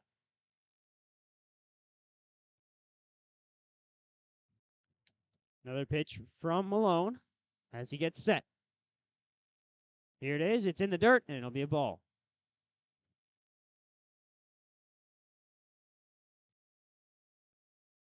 Count now sits 2-1 for Malone. Working against Rodriguez. He got ahead to a 1-0 lead, but since then has thrown 2 straight balls. An 0-1 lead. Since then has thrown 2 balls to make it a 2-1 at bat. Here's the 2-1. Outside past Nino for 3-1. I think Ryan Malone might be starting to lose it a little bit. You can tell he's trying to force a little too much. He's starting to kind of short arm that fastball. He's starting to kind of grunt. It looks like he's starting to kind of use a lot more of his body than he should. Here's the 3-1. Swung on, fouled back for a full count. Malone's pitch count has been relatively low for how deep he's been able to go into this ball game. He's been doing a lot better than his counterpart. We'll get the pitch count after this big full count pitch. Here's the full count. Nobody on, nobody out. The leadoff man at the bottom of the 7th, Jesus Rodriguez. The pitch swung on to the second baseman, Jackson, over to first in time, and there's the first out of the 2nd inning. That was the 86th pitch for Ryan Malone, so he's gone 6 1/3. 86 pitches. That ain't too shabby. That's not bad. Not for an elimination game. Not bad at all for Malone, and like you said, an elimination game where Malone has just turned up in a big moment. After a shaky first inning, he said, I'm not going to let this define the rest of my game, and since then has been absolutely lights out in terms of pitching style, varying his pitches up, down, left, right, the speeds of pitches. He's throwing fastball, curveball, changeup. All 3 of his pitches are working to a good effect against the Park City Rangers as the 13th seed Corn Belt hold a 2-run lead on the 4 seed Park City Rangers. The first pitch misses for ball 1. Cintron's another one of those guys that really just hasn't been able to time up Malone up until this point. That one misses for 2-0. Cintron's thought about hacking at those down and away. He's kind of tried poking his bat out there. He's held back, however. Cintron's 0 for 2 with the fly out and a ground out, so he's made contact the last 2 times he's been up at the plate. Here's the 2-0. This one roped into left field, and it's going to be fair. It's going to roll all the way back to the warning track. Cintron finally times up Malone, and over into a standing double for the Park City Rangers. They've got the tying run up to bat now in Virgilio Santana. That was a big-time hit right there from Jose Cintron, and that's the first pitch we've really seen them really rope down the line. We haven't seen a lot of heavy contact like that, and that's been a really, really good hit from there, and we'll see Vern Hasty go out to the mound, and this could be the day for Ryan Malone, as Ryan Malone has been spectacular. Absolutely great pitching work from Ryan Malone, and if it is the end of the road here, you got to say congratulations to Malone. You came in, big game situation, and you did your job. Did your job, but I don't see Vern giving up the ball, and it looks like Malone's still going to be out there. 1 out, runner on second base.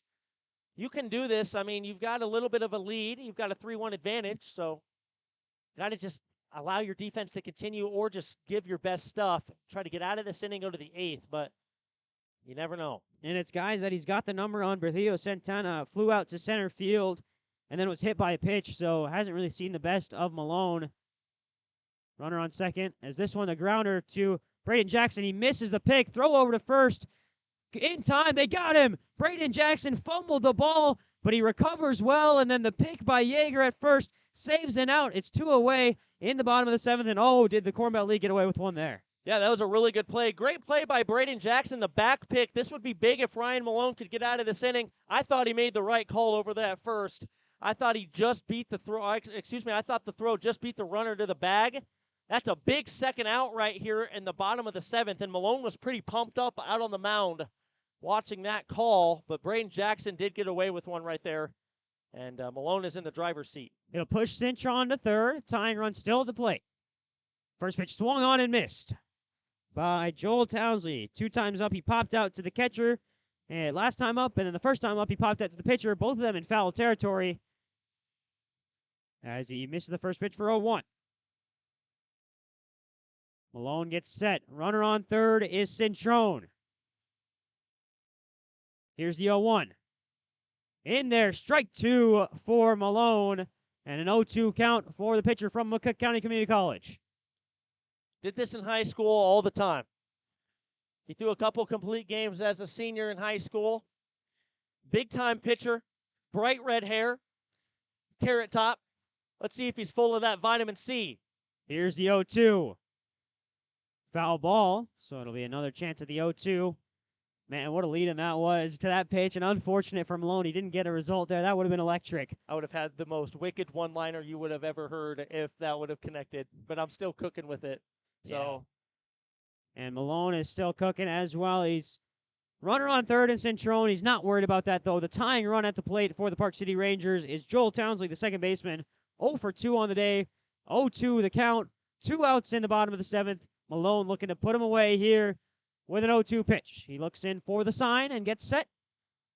And here's a delivery from Malone. Grounded right back up to the shortstop, Ripa. Good pick. Throw over to first. Good pick by Yeager. In time, they got him.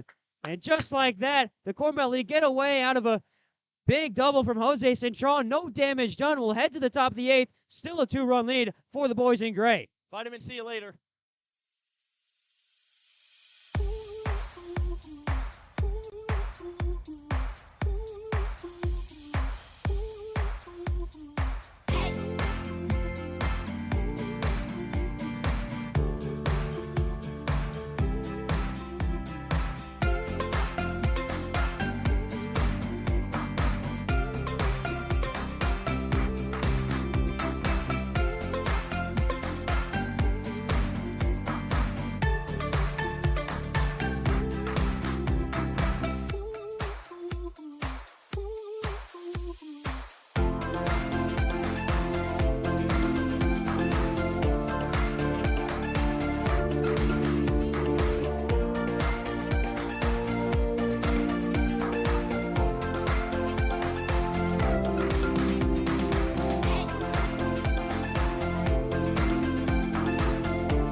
Back here, 2023 Summer Ball Showdown, the 4-seed Park City Rangers taking on your 13-seed, the Corn Belt League, Omaha side, and it's Nino, the catcher, up to bat. Struggled a little bit, 2 strikeouts today, but also has a single.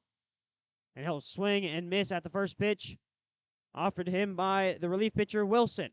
Came in the last inning and absolutely dealed. Fly out and then 2 strikeouts for Wilson. Made quick work of the Corn Belt League batters at the top of the lineup. We'll see if Nino can turn the tide. 0-1 the count. Here's a pitch. Well high and inside, and it's 1-1.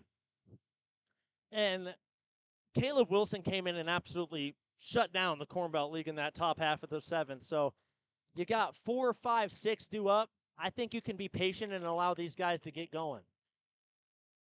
Here's a 1-1. Swing and a miss from Nino, and it's 1-2.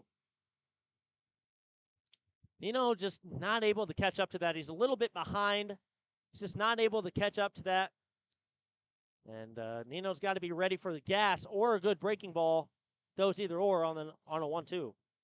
The 1-2 here from Wilson. He sets, throws. In there, strike three looking. It's a third strikeout of the night for Nino. And it'll bring up Nick DeMonte, the left fielder. He's really struggled at the plate today. He got going in the first 3 games, but he just has been struggling to see the ball out of the pitcher's hands today. Thank goodness the rest of the offense has picked up for him, and Nick DeMonte is one of those guys that's really been able to pick up for this offense today. Yeah, 2 for 3 is DeMonte. Single in the first, single in the fourth, and then a ground out to second in the top of the sixth. But now he's back up in the top of the eighth looking to get on base. Misses the first pitch for an 0-1 count. And he'll work from behind against Wilson. Wilson's so effective on the first pitch strikes, and once he's ahead, he can work with gas. Here's the 0-1 from Wilson. Down low, 1-1.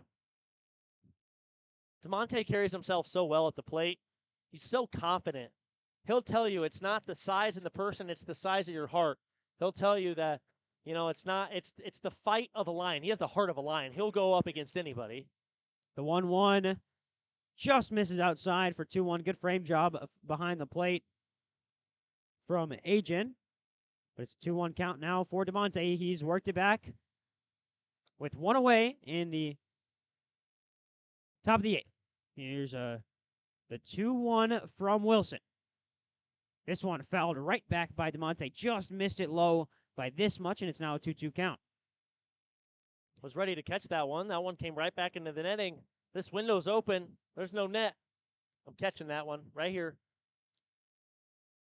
And DeMonte steps out of the box. After calling time, he'll step back in. 1 away, the 2-2 pitch here from Caleb Wilson, who's been lights out since coming in relief for the Park City Rangers. And it's now another time called. Stepping back out is DeMonte, and he'll step back in. 2-2, 1 away here in the top of the eighth. Nobody on for the Corn Belt League. DeMonte fouls that one. That one actually did hit the press box, just to our right. Could hear that one thump the roof. And DeMonte making good contact with the ball, is just missing it by a few inches here or there. So close to put it one in play.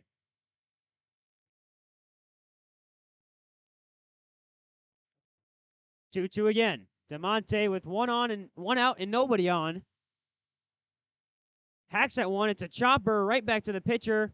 The underhand toss is in time. DeMonte hustled, almost beat out the throw, but it's another out for Nick DeMonte. This one from the pitcher, Caleb Wilson, for the second out of the eighth inning. And it'll bring up Dylan Fuller, the designated hitter. Last time up, absolutely roped a triple into right field and looks to do the same here with that pink-handled bat of his that stands out amongst all the rest. Yeah, he roped a right field triple. Got by the right fielder and Jesus Rodriguez. First pitch misses for 1-0. So used to saying 0-1 with Wilson and getting ahead in the counts that seeing a first pitch ball from him is kind of a shock. As there's 2 away here. And a big swing and miss there from Fuller. It looked like he got a foul tip on it, so it'll be a 1-1. It is scary sometimes watching him swing the bat because it is ferocious. It's with violent intent, and he's out to hurt someone with the swing like that.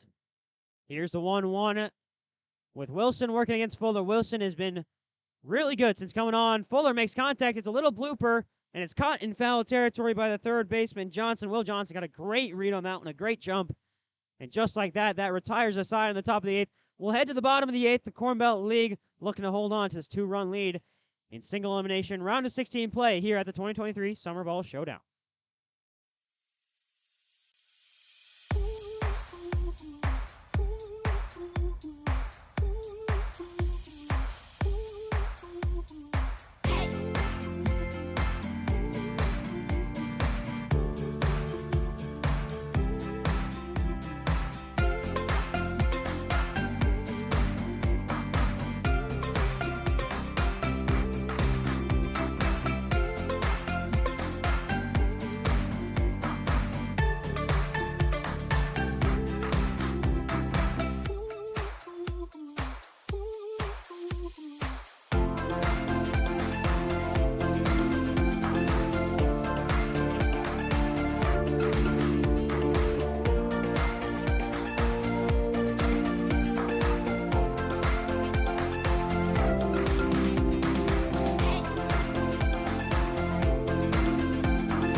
Well, we thought we were getting the call to the pen for Ryan Malone, but he's still out there rocking the McCook County Community College hats, and it's going to be top of the order coming up for the Park City Rangers. Ever so dangerous, Will Johnson, Hameen D. Feliz, and Angel Cano due up in the bottom of the 8th inning for this side from the KCLB. First pitch strike from Malone. Working ahead, 0-1 count. Not going to lie, I'm a little nervous. There's some butterflies going on in my stomach right now. I think we're all there with you here, Ethan, as it's an 0-1 from Malone. Big swing and a miss for an 0-2 on the breaking ball, and Malone's worked ahead into a pitcher's count. Just now tuning in, we appreciate you sticking around with us for this absolutely barn burner of a ball game that we've got going on here in the bottom of the 8th. It's been a pitcher's duel throughout. That one, strike 3, got him looking for Malone, a huge confidence boost. Striking out the leadoff man, got him watching. It'll bring up Hameen D. Feliz.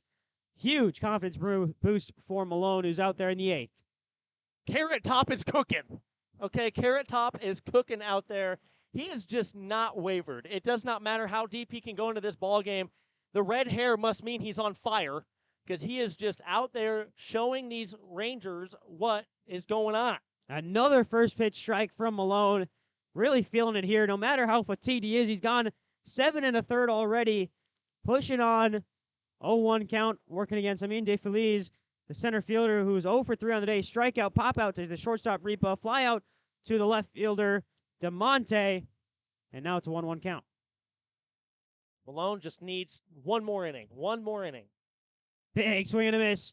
A 1-2 count now for Malone, working ahead against DeFeliz. I was emotional about Aiden Erbaum's pitching performance. I'm starting to get a little teary-eyed about Ryan Malone. I know Ryan Malone from high school, so, oh, man, this is making me cry. I'm legitimately shedding a tear. I'm not even lying. Here's a 1-2 from Malone. The long windup, the chopper, right back to Malone. It's going to be a quick play for Ripa. The throw is well wide, and it's into the dugout. And so it'll be 2 free bases for the Corn Belt League defense, giving up that mistake and pushing Hameen De Feliz with his first hit to second. So he'll reach first on the infield hit, but then second on the throwing error. That's a real tough play. Honestly, should have just held that ball. You don't want to make a throw. Now you got runners in scoring position for a very dangerous 3-hole hitter in Angel Cano, who is 1 for 2 in this ball game. He had a hit by pitch in his first at-bat, got a single in his second at-bat, flew out to the first baseman in his last at-bat. Just making good contact with the ball is Cano. First pitch in there for a strike 1, the 3rd consecutive first pitch strike from Ryan Malone. Malone working ahead, and we're trying to work quickly as Cano steps back in the box. He's ready to go. Here's the 0-1. That one in the dirt for 1-1. Got to give a lot of credit to Anthony Nino, who has put in work behind the plate. He's ultimately saved a couple runs today. He's looked really good.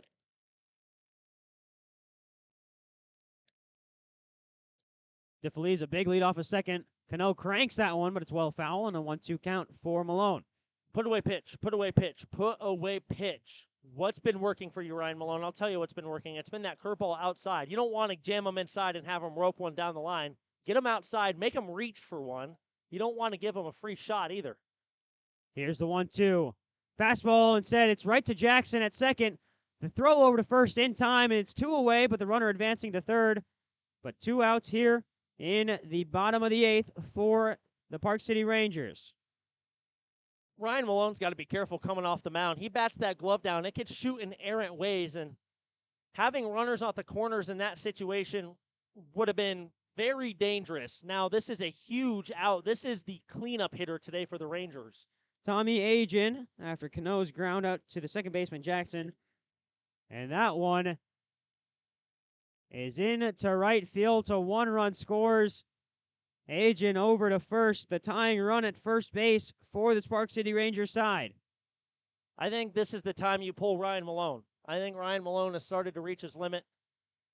I think Ryan Malone is starting to get up there in pitch count. I think this is the time where you yank Ryan Malone. They're starting to figure him out. This is the 4th time he's gone through the lineup. Yeah, it's now Jared Mack. Last time up, grounded out into a double play, so maybe you give him this one last batter. A courtesy runner out there at first for Agin, who steps back into the dugout. And it's a 3-2 ball game, and this one just got a whole lot more interesting here at the Genesis Health Club Sports Complex. 106 pitches for Ryan Malone. Most likely the last batter he'll face as he misses with the first ball high for a 1-0 count.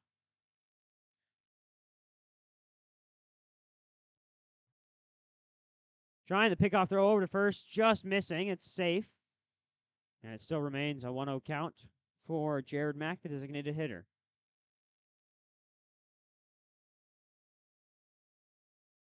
Over on first is Gates. And it's another pickoff throw. Yeager having to stretch out for that one to keep it in front of him and not give up a free base. And you got to think that throwing error by the Corn Belt League earlier on in the half inning, that led to that run being scored. As that one dropped by Nino, but remaining on first is Gates. That was a late called strike from the umpire. He called that a strike. That was a very late call. The ball was behind Nino when that was a called strike. That's very, very, very weird. So it's 1-1 for Malone with 2 outs. Still a chance to put him away. Here's the 1-1. In there, the back pick to Yeager, not in time. Runner safe, and it is a ball, so it's a 2-1 count. I like keeping him in line over there, but you got to focus on this hitter. You need to get a clutch out right here. 2-1 the count, 2 away in the bottom of the 8th. The Rangers have pulled one back to cut the lead in half, and it's outside for a 3-1 count. I think if Malone walks him, you got to pull the trigger. I think you can't allow him to go any longer. I get you want to save arms and you're limited on arms, but he's thrown close to 110 pitches. I think at some point you got to yank him out. Here's a 3-1 in there for a strike, so it's a full count with 2 outs here in the bottom of the 8th inning. This could be the last pitch for Ryan Malone's outing, and it was. If so, it's been a beautiful one. Here's the payoff, the 3-2. 2 away, and Gates on first, leading off big. He'll most likely be running as soon as the pitch is thrown. He goes, swing and a miss, strike 3, got him swinging, and Ryan Malone, a huge out, but the Rangers have cut the deficit in half. It's now a 1-run lead for the Corn Belt League as we head to the top of the 8th inning. Don't go anywhere. This one's getting tight here on the Corn Belt League Network.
And we're back here, top of the 9th. It's crunch time for the Corn Belt League to add some insurance. Cam Matson, the right fielder, up. One of the hottest hitters throughout the season of the Corn Belt League as the first pitch misses low and away for 1-0. And Ethan, I don't know about you, but my heart is racing right now. It's a 3-2 ball game in the top of the 9th. I mean, the stands are packed with Corn Belt League supporters. You got to show out for your fans here if you're the CBL, and that one's in there for a strike. It's 1-1. My heart rate at the end of that bottom of the 8th inning was 125 beats per minute. It got up to 135 for a little bit there. Man, I feel like I'm running a marathon. That one swung on. It's over to the second baseman, Townsley, and the throw over to first in time for 1 away in the ninth. Yeah, this game is everything that it's lived up to be. This game is crazy, to be honest with you. I've been a part of a lot of very clutch pitching performances, but Ryan Malone, tip your cap to Ryan Malone. He has gone out there and just done exactly what the Corn Belt League needed him to do. Yeah, and you hate to say this about Malone after the incredible 8 innings he's thrown, but I think you have to pull the plug on him. You bring in either Simpson or Davis. You get your relief guys in, get them throwing hard, and get them missing these Park City Rangers. But I don't think you throw Malone out there, even if he's close to the complete game. I agree. I think you got to go in and go with a closer, someone who's going to be able to pump gas, give you a chance. That one in there for strike 2. It's an 0-2 count now with 1 away to Braden Jackson. After the ground out to second by Madsen to start the ninth. Braden Jackson works for an 0-2. That one misses for 1-2. Keep working that pitch count. You got to start figuring them out. In dire situations, if this goes into secondary innings, he's going to be the pitcher that's going to start it. He's already pitched 2 1/3. That one got him looking. Thought it was a dropped third strike, but instead it's a strikeout looking for Braden Jackson. It's 2 away here in the ninth. I said this earlier. They should have gone with Caleb Wilson sooner. I thought going with Aaron in the top of that sixth inning where we scored that run, if you would have gone with Caleb Wilson, we'd have a tie ball game. Now he deals the top of the lineup in Chris Calhoun. First pitch strike. 2 away. Nobody on for Chris Calhoun. That one misses in the dirt for 1-1.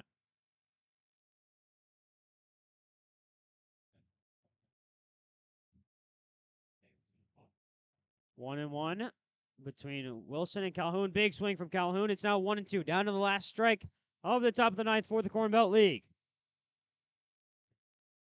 It's the last time potentially we could see the Corn Belt League up at the plate in this ball game. 3-2 the lead for the CBL.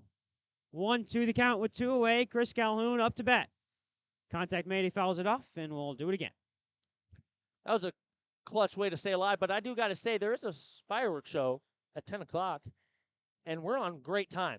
We're going to the bottom of the ninth. We could just narrowly miss that fireworks show, which would put a damper on, and that could be a rhythm disruptor for both teams. 1-2 with 2 away. That one just outside for 2-2.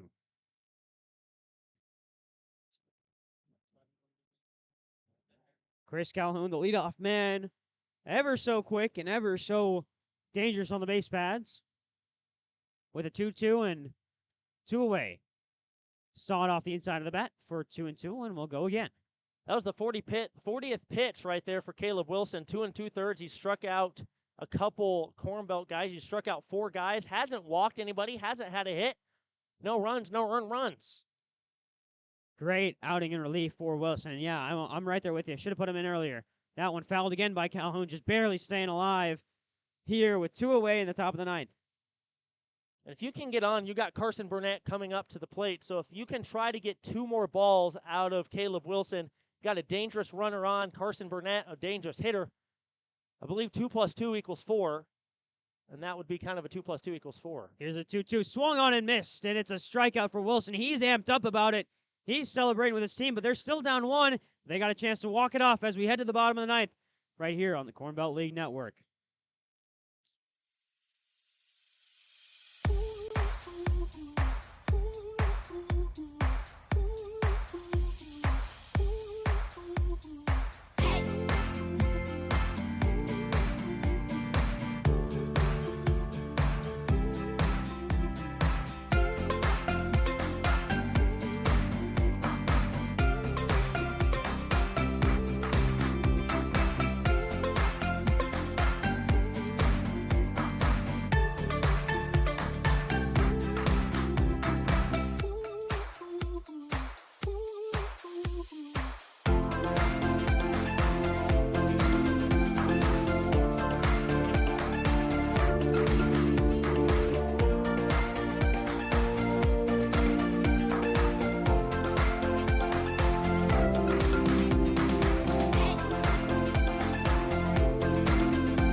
Back here, bottom of the ninth, and look who's back out on the bump. It's Ryan Malone looking to close things off for the Corn Belt League. He's trying to go CG. He's got Rodriguez and Tron Santana up for the Park City Rangers. First pitch, right back up the gap. Is it through? Jackson, the throw over to first, well over, and it's a throwing error, but in time is Nino, but he'll be given the free base, and it's on to second for Rodriguez. And Malone still on the mound. Got to take him out of this ball game. I don't think Malone has the gas to get going, and he's 112 pitches. And here comes head coach Vern Hasty out to talk to Malone, and I think maybe this will be the night for Ryan Malone. Runner on second. That's the tying run, the winning run at the plate now for the Park City Rangers.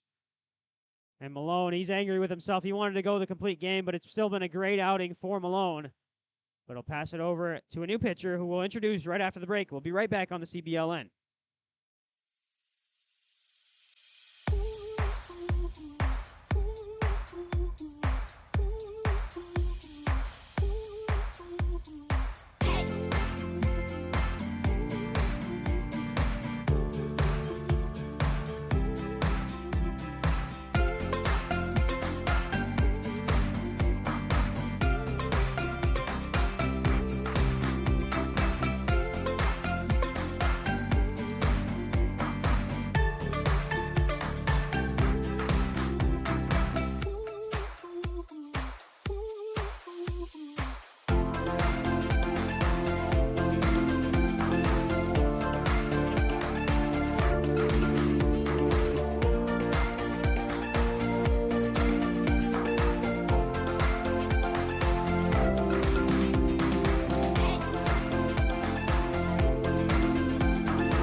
Back here, new pitcher Colt Davis for the Corn Belt League. He closed out the last game against the Dallas-Fort Worth Ravages, and it's a change that I believe should have been made a batter sooner. You should have had him start the inning in the ninth. I know you want to save arms. I know you want Malone to have that CG, but he looked gas at the end of the eighth, and I didn't agree with that call to bring him out in the top of the ninth. I didn't either. I thought you needed to go to Colt Davis straight off the get-go. He gave you 8 innings. He did enough saving your pitcher's arms.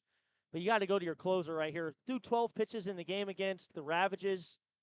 Think this has got to be, this is the 3 clutchest outs that Colt Davis will probably ever have.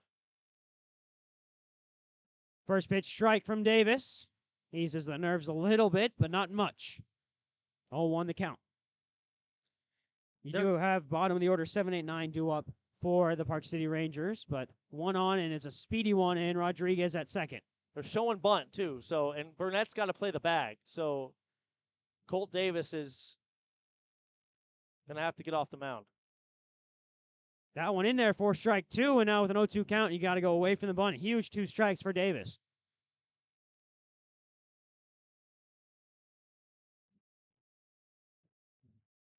Three-2 the score. Bottom of the ninth. Tying run on second, winning run at the plate for the Park City Rangers, but it's a closer on the mound in Colt Davis. 0-2 the count.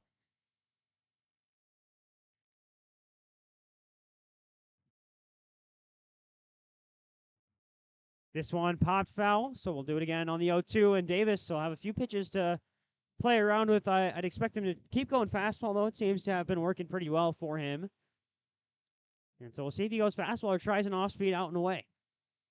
That's a very good pitch. Jam them inside. You can get them popping out middle infield, kind of keep it close. Biggest thing is trying to hold Rodriguez at second. Here's the 0-2.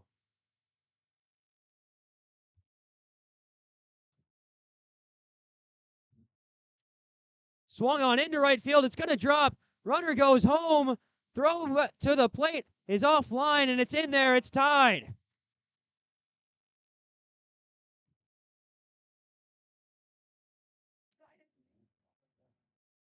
And it's a tie game here in the bottom of the ninth for the Corn Belt League. Colt Davis gives up a double to right. And a chance with the winning run in scoring position. And nobody out for the Corn Belt League.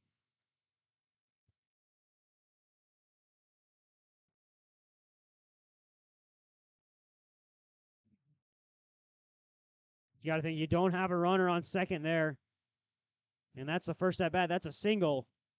Instead, it's a runner in scoring position, the winning run in scoring position for this Corn Belt League side. Showing bunt. That one popped up and over. And applying the tag is Davis. He'll advance the runner to third. Winning run 90 feet from the bag. One away here in the bottom of the ninth. Up next is a pinch hitter for this Park City Rangers side.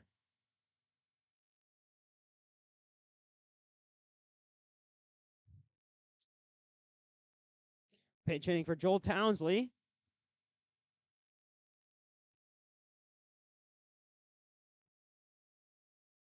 Is Riley Light, who went 1 for 4 with a .250 average and 1 strikeout.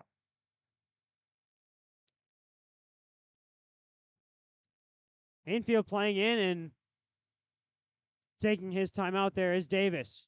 High pressure, winning run 90 feet from the bag. You just can't throw it away. 3-3 game. First pitch, foul ball. And that one was close, but it is foul for 0-1. That was a very close ball. That was very close to threading the needle right there. And now an 0-1 count.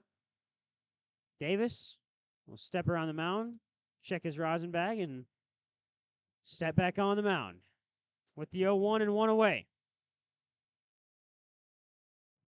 Looking to change the tide of the ball game. That has been in Park City's favor this bottom of the ninth. That one in there, strike 2. Good pitch from Davis. A double to start things off, and then a double by Centrone to bring the run home, and then a sac bunt to push Centrone over to third.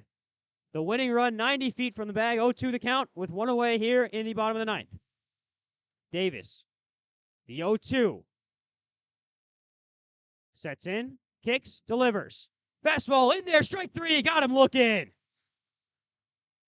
Huge strikeout to get Riley Light, the pinch hitter, looking, and may have just breathed some life into this Corn Belt League side. Great pitch from Colt Davis. Painted the outside part of the plate. Now you got to do some game planning right here for the Park City Rangers. I know Colt Davis's heartbeat has got to be through the roof. That adrenaline has got to be pumping. Everyone involved in this game right now, us, the players, I bet all the fans, I know the coaches for both sides. I'm even sure the umpires have probably got that adrenaline pumping a little bit. Everyone involved with this game has got that adrenaline pumping, and so it comes down to this right here, bottom of the ninth. You go to the top of the 10th. You got a brand new ball game, but you want to avoid the walk-off right here in the bottom of the ninth. Best versus best. Your closer versus the leadoff man. It's Will Johnson. And checking over to third is Davis. He won't throw the ball, actually, so he'll step back on the mound. And stepping back in is Johnson. Here's the pitch. Just missing the outside line for 1-0. Just called that a strikeout. I don't know how much that missed compared to the last pitch that Colt Davis just threw, but you got to stay consistent. The 1-0. 2 away, just one more out, pushes us to extras. Winning run, 90 feet from the bag. That one misses up and away for 2-0. Walk necessarily wouldn't be the worst thing that could happen here because then it would put a force at first and second. So a walk here, not bad. Obviously, the strikeout would be ideal, but a walk, it isn't necessarily the worst thing that could happen to Colt Davis. This one fouled off. It'll be 2-1. 2 more strikes needed for Colt Davis to push this one to extras. The winning run 90 feet away at third in Jose Cintrone. After they got one back in the bottom of the 8th, they get another one back in the bottom of the 9th, and it's all tied up here at the 2023 Summer Ball Showdown. All eyes tuned in right here. 2-1, 2 outs for Colt Davis, and timeout called on the plate. Walk off balk is the call. Colt Davis unhappy. And the Park City Rangers celebrate. I thought it was a timeout called by the batter. Instead, it's a balk, and that's going to be the game. Man, that's not the most ideal way to lose a game. I mean, you got to give your hats off to the Park City Rangers, who played one heck of a game out there. They played a great game. Hats off to them. They ignited that 9th inning comeback. They came back. And it was just the Corn Belts game to lose. It looks like they're going to send them back to third after the timeout was called before the balk. So we got to hold on to our horses here. Looks like a timeout was called. And so conversations being had. Park City was celebrating. They were chest bumping. It could be a little too premature, as the Park City coach has got to be careful. An ejection is definitely in the cards. You get too much into this conversation, and you could be ejected from the ball game. Not sure exactly what the official ruling is, but it looked like a timeout was called before everything kind of transpired right there. We'll keep the scoreboard up for now. It's a 2-1 count with 2 outs here. And the Park City coach having a conversation with both the umpires. Everyone returning to their dugouts, and the Corn Belt League may have just gotten away, and a fresh breath of life here. As returning to the plate is Will Johnson. That's a spark. Got to use that as a spark.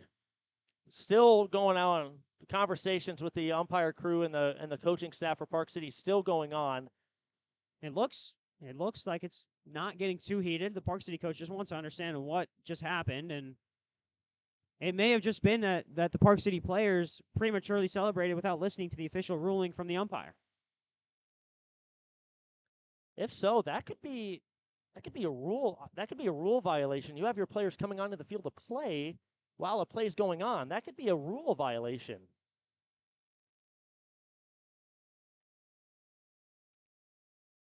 Still going on out there. This has been a good 3 to 4 minute discussion. And Davis staying loose on the mound. I mean, at this point, if you were to call it, it's so anticlimactic. Really is. And if you're just joining us, 90 feet away, the runner on third, Park City thinks that Colt Davis balks. The Corn Belt League says that there was a timeout called by the batter, which there was.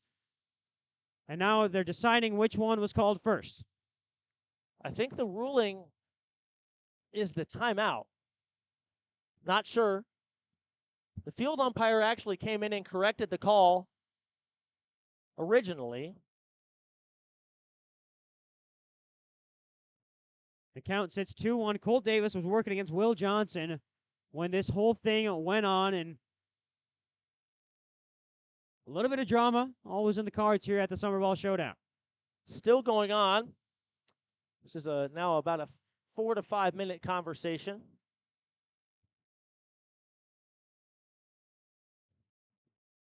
Colt Davis has just been walking around his mound, absolutely pacing, as Park City looks to understand what went wrong with what they thought was a walk-off balk.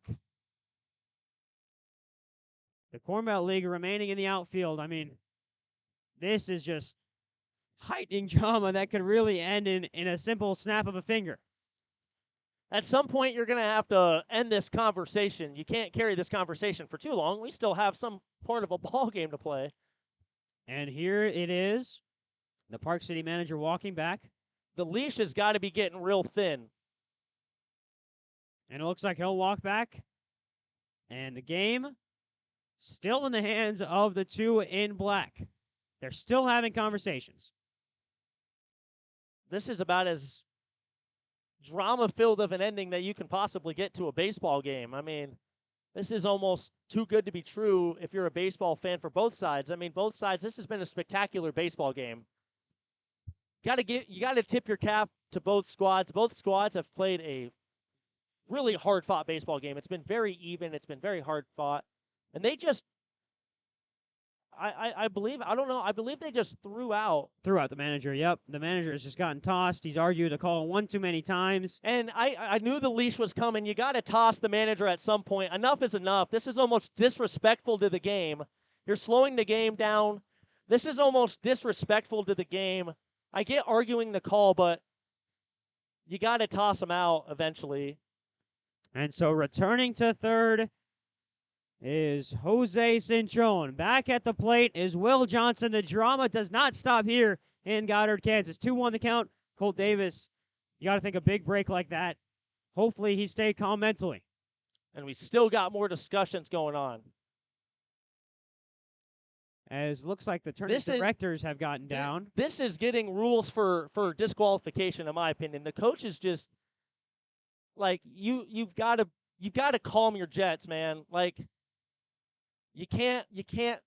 This is a bad showing for the Park City Rangers, in my opinion. You can't go out like that. Yeah, you're trying to get your team fired up. You tied the ball game in the bottom of the second or ninth inning, but I mean, enough is enough at some point. You got to take the call as they call it. The umpires are here to do what they do, and that's call a baseball game.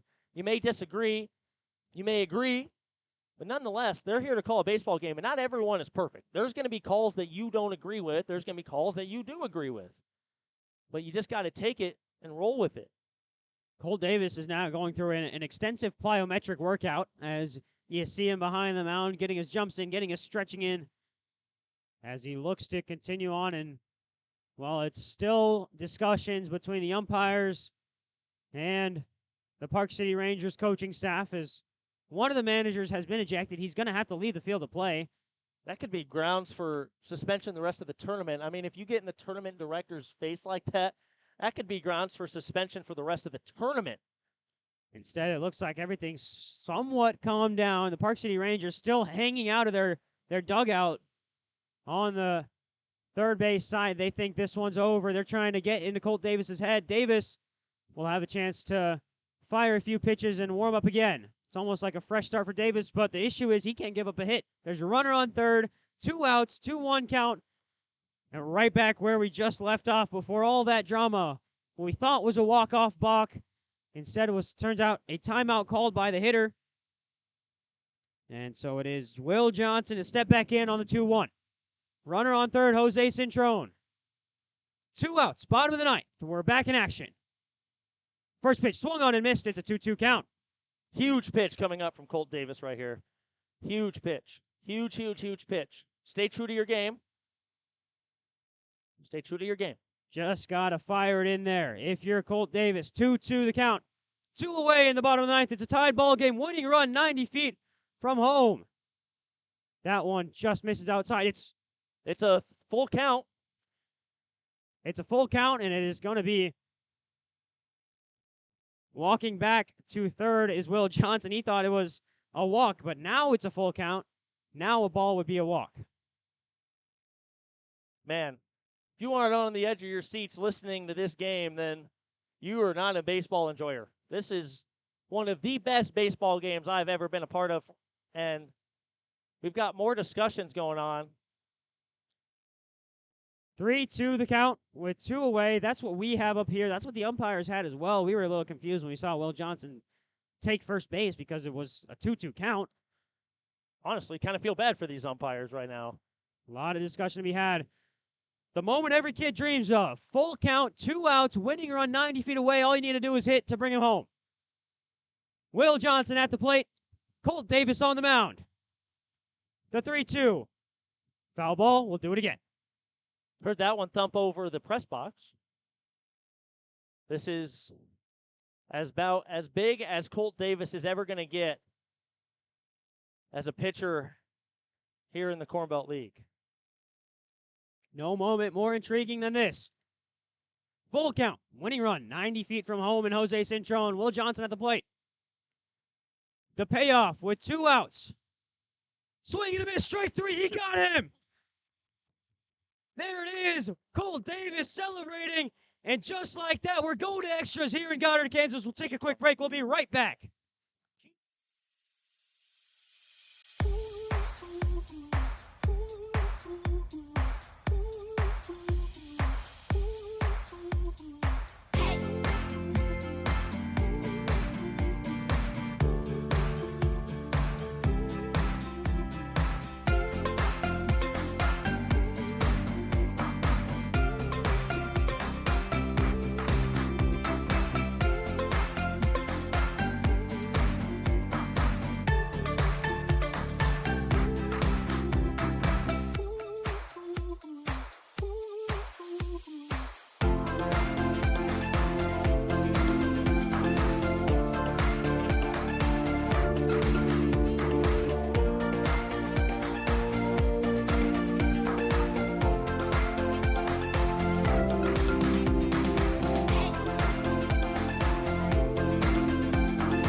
Back in action here at the Corn Belt League. Summer Ball Showdown appearance against the number 4 seed Park City Rangers, the Corn Belt League, the number 13 seed coming into today. And it's extras, which means a runner on second. And what a runner on second it is in Chris Calhoun, who is quite possibly one of the fastest guys out there. And Carson Burnett at the plate. 2-3-4 due up for the Corn Belt League in extras against a pitcher who's been out there for a minute but hasn't really slowed down in Caleb Wilson. Yeah, he's been really good. He has been phenomenal out there on the mound. Showing bunt. That one popped up foul. Burnett missing there on the bunt, and it'll be a 3-3 ball game still with 1 out or 1 strike. 0-1 the count. Burnett will probably show bunts again here. You're trying to force this Rangers team into a defensive mistake and push Calhoun over to third. The sacrifice squeeze is something that the Corn Belt League has worked on a lot in practice. Davis. Showing bunts again, and it's fouled again. And so it'll be Burnett in an 0-2. He'll have to swing away. I kind of prefer that here for Burnett. I mean, you got a hitter who's hot. Coming into today has gone 2 for 4 today, 2 singles and 2 flyouts to right and center field respectively. Just got to put the bat on the ball if you're Davis. That one low for ball 1.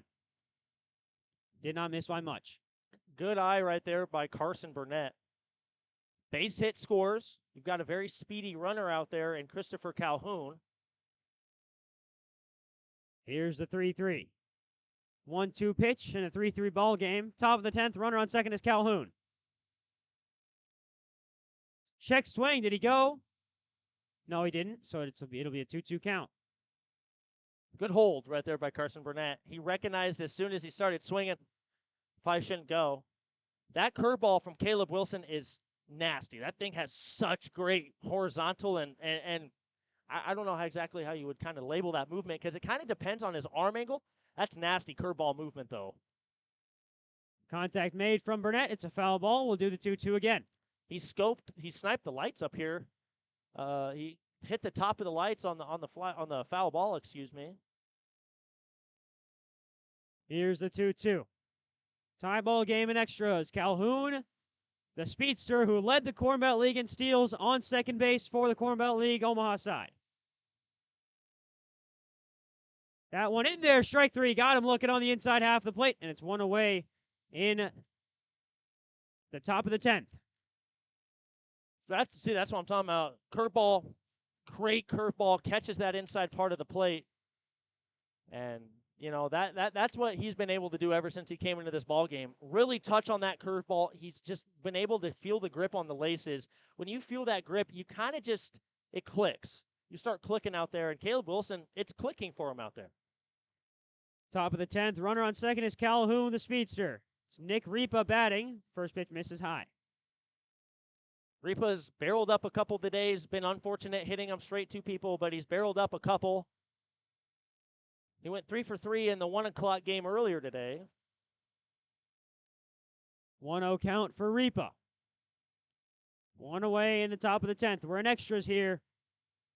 That one drops. Calhoun thought about going. Well, retreat to second. I like that move from Calhoun. That ball was kicking towards third.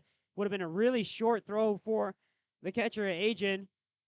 And it's a 2-0 count for Ripa. The catcher didn't even have the ball, and you call it a strike. I think this strike zone has started to get a little ridiculous in the last 2 innings, but as long as it's consistent for both sides.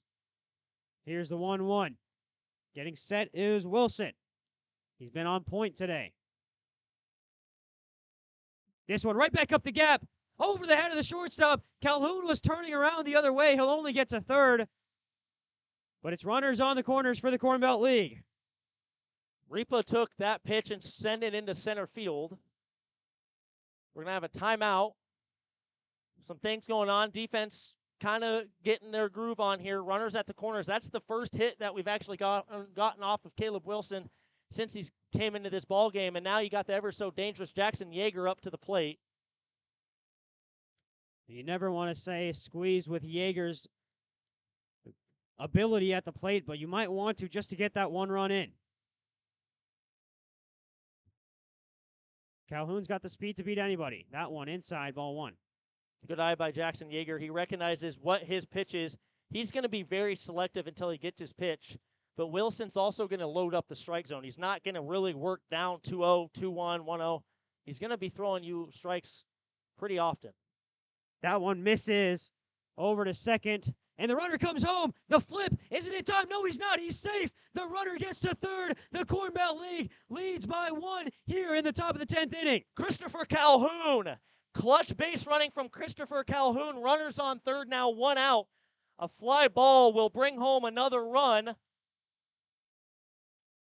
And they're arguing a play at the plate. You don't want to get your second coach ejected.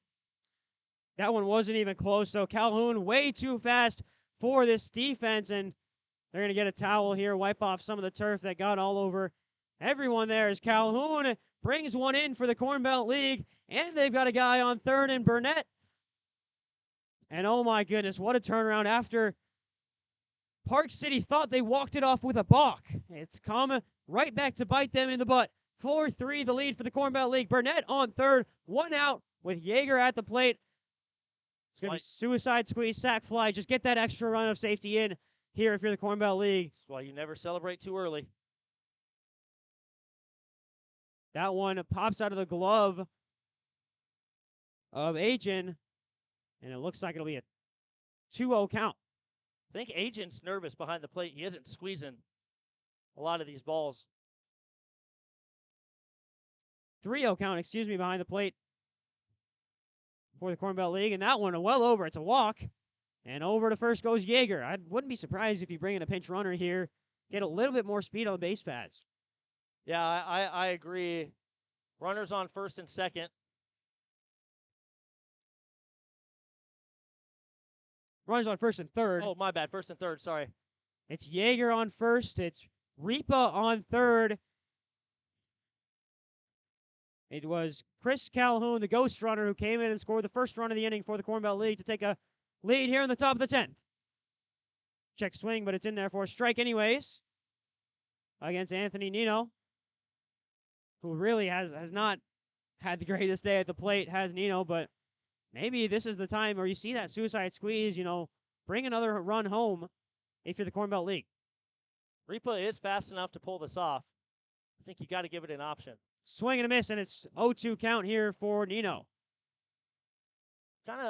Nino just has not been able to find his groove at the plate. He's really been struggling. He struck out 3 times today.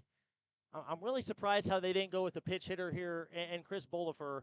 I think you need a fresh bat in these types of situations. Here it is, the 0-2. Nino pop fly into the foul territory. Closing down on it and making the catch is the catcher, Ajin. And it's now 2 away for Nick DeMonte, who celebrated his 21st birthday 2 days ago. 2 outs in the top of the 10th. You've got a 1-run lead if you're the Corn Belt League. Runners on the corners. And a clean slate with a count 0-0. And Nick DeMonte, well, he's hit a few birthday presents for us, a couple of RBIs on his birthday and the day after. No moment bigger here than this one for DeMonte, the freshly 21-year-old from York University, homegrown product from the state of Nebraska, playing for the Corn Belt League here in the 2023 Summer Ball Showdown.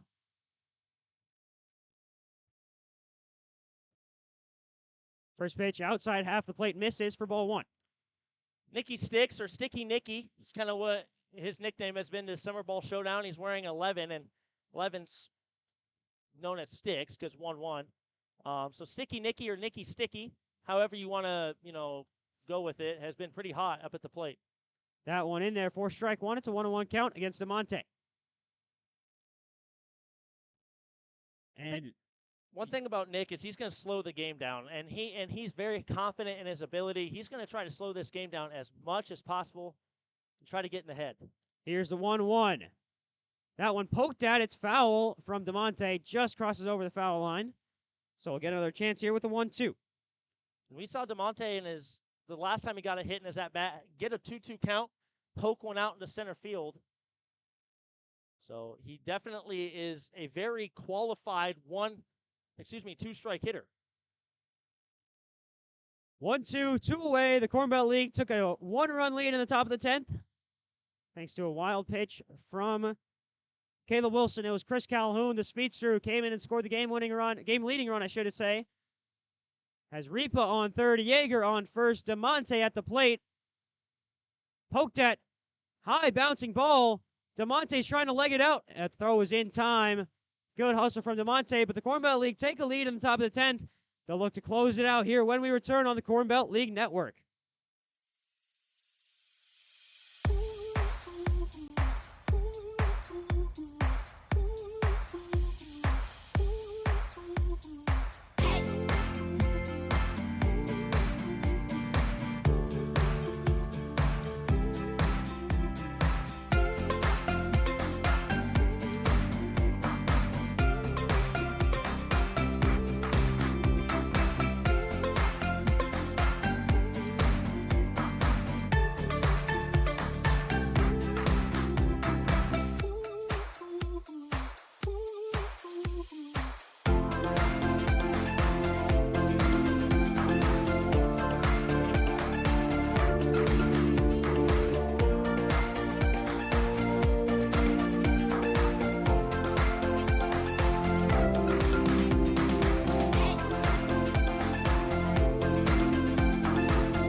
Back here, bottom of the 10th, Park City Rangers down 1. Desperation mode with a runner on second. Runner on second is the speedy Will Johnson. As Davis looks and fires, bunt fouled off for 0-1. That was quite the interesting thing we just saw. We saw Nick Ripa. I got to try to correlate what we just saw. I'm kind of confused. We saw Ripa run in front of the runner, and then Jackson came behind. I'm so confused. Whatever it is, it's an 0-1 count for Davis, working against Amin DeFeliz. Pulled back the bunt. The runner goes, and it's an easy stolen base for Will Johnson. He's got the speed to do it, and he's back at third. It's reminiscent of the bottom of the last inning. He was at third. He was at the plate with Jose Centron at third. Amin DeFeliz, 1-1 count.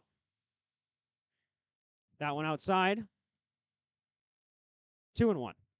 Not a bad pitch. That's kind of a tempting pitch out there on that 1-1. You get him outside. That's kind of a borderline call. Here's a 2-1 from Davis. Big swing and a miss from DeFeliz, and it's now a 2-2. Colt Davis, that fastball is electric. It's very electric, but he has also been able to mix in a curveball pretty efficiently in these last couple batters. So I don't know. He's kind of in your head. He can kind of be in your head. Runner on third with nobody out and a 2-2 count. DeFeliz calls time. He sticks his hand up, and the umpire recognizes it, so it's not a balk for Davis. As DeFeliz steps back in for the 2-2. Here's Amin DeFeliz. 2-2. Davis. Set. Kicks. Delivers. High fly ball in foul territory. And a chance for a play to be made, but no, it's too far out of play, and it'll do the 2-2 again.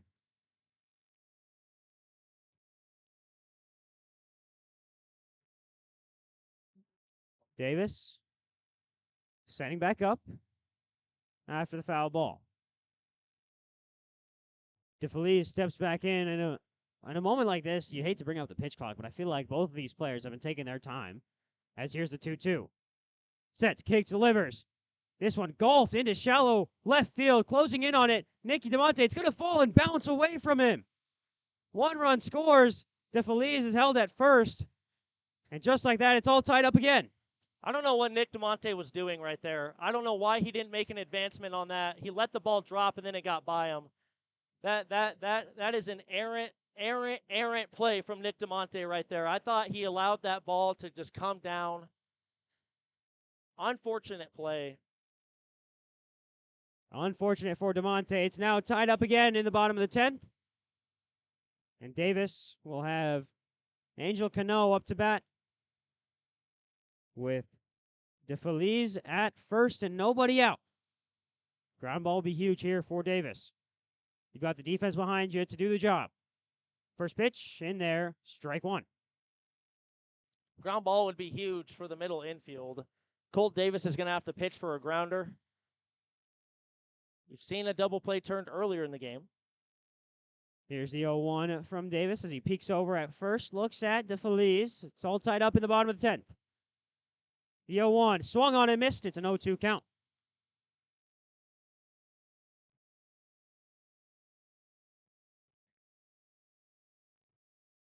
Oh, 2. Angel Cano up to bat the first baseman. DeFeliz at first, the center fielder. Here's the 0-2 from Davis. Runner goes. Throws in time. They get him. He dropped the ball.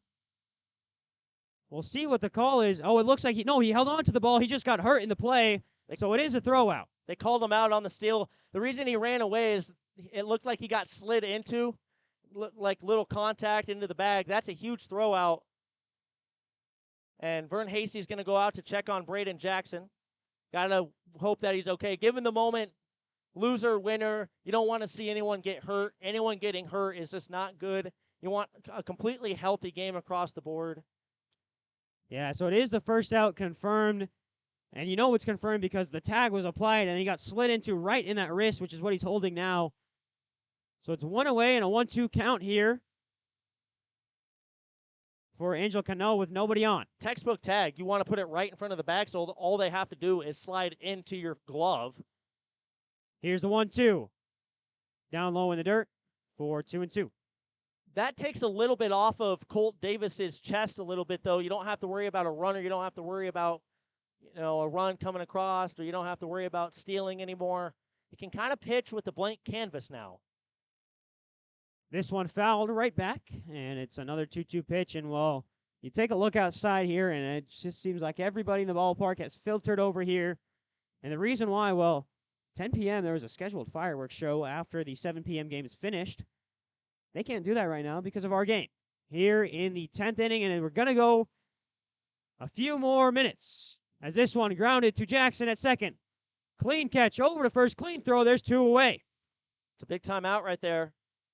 Big timeout. Colt Davis is on the verge of doing it once again. Big time stuff right here from Mr. Colt Davis.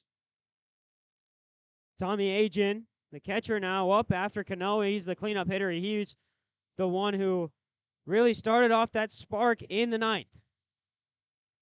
It's actually Joshua Wills, the newly checked-in Joshua Wills. So it looks like a pinch hitter for this side. That one just missing outside for 1-0. Yeah, everyone in the press box is at least crowding over to watch this game, and I don't blame them. This has probably been game of the tournament, and not just this year, previous years as well. Here's a 1-0 from Davis. Outside 2-0. And Davis, he's a closer. He can probably go max 2 1/3. As Larry O'Brien comes out, he's pointing at something behind home plate. Trying to get a look at what he's pointing at. Maybe just something he didn't like out there. But either way, he'll return. Don't know. I don't know if there's a bunch of people. I mean, there's a lot of people watching this game right now. I don't know if things are being said. We can't hear. These press box windows and our headsets kind of limit to what we can hear out on the field. I don't know if stuff was being said down there in a large mass of people.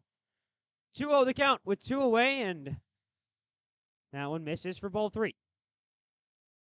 Davis behind 3-0, not where we usually see him, with 2 away in the bottom of the 10th. Seamson has been warming up for the Corn Belt League. Potential reliever if you want to bring him in, as that one's fouled off. Swinging on a 3-0 count, makes it 3-1. It's kind of interesting. They have a green light with bases empty, bottom 10th, tied ball game. And 2 outs. If you swing and hit into a ground ball on a 3-0 count, everyone in that dugout's going to be livid at you. Yeah. But it remains, after the foul ball, it'll go to a 3-1 count. Still 4-4, 2 away in the bottom of the 10th. Swing, sharp grounder to Ripa. Clean catch, over to first, pick missed. And over to first base goes the pinch hitter. That's going to be a throwing error on Nick Ripa. He overthought it a little too much, allowed that throw to kind of eat him up a little bit, overthought it. You don't want that to eat you alive out there at short. You still got to go out there and potentially make another play with 2 outs. Not the worst thing in the world. You got 2 outs and the winning run at first. And it's not the fastest guy out there. But still, you just got to go and put him away. Jared Mack, the designated hitter, up the last 3 times. It's been strikeout looking, grounded into a double play, strikeout swinging. We'll see if Colt Davis can keep it up here after giving up 1 base runner on the throwing error.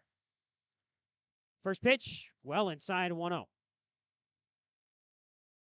You got to feel bad for Davis as well. After working from a 3-0 count, gets it back to 3-1, and then the next pitch, a routine grounder to Ripa at short that he just overthought and spiked into the dirt that Yeager couldn't pick cleanly. And now, winning run on base. The 1-0 high fly ball into center field. Tracking back is Calhoun. Is he under it? Yes, he is. We're going to 11 here at the Genesis Health Club Sports Complex. Don't go anywhere on the Corn Belt League Network. This one just getting started.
Back here, top of the 11th, runner on second is DeMonte for the Corn Belt League, and it's Fuller up to bat first.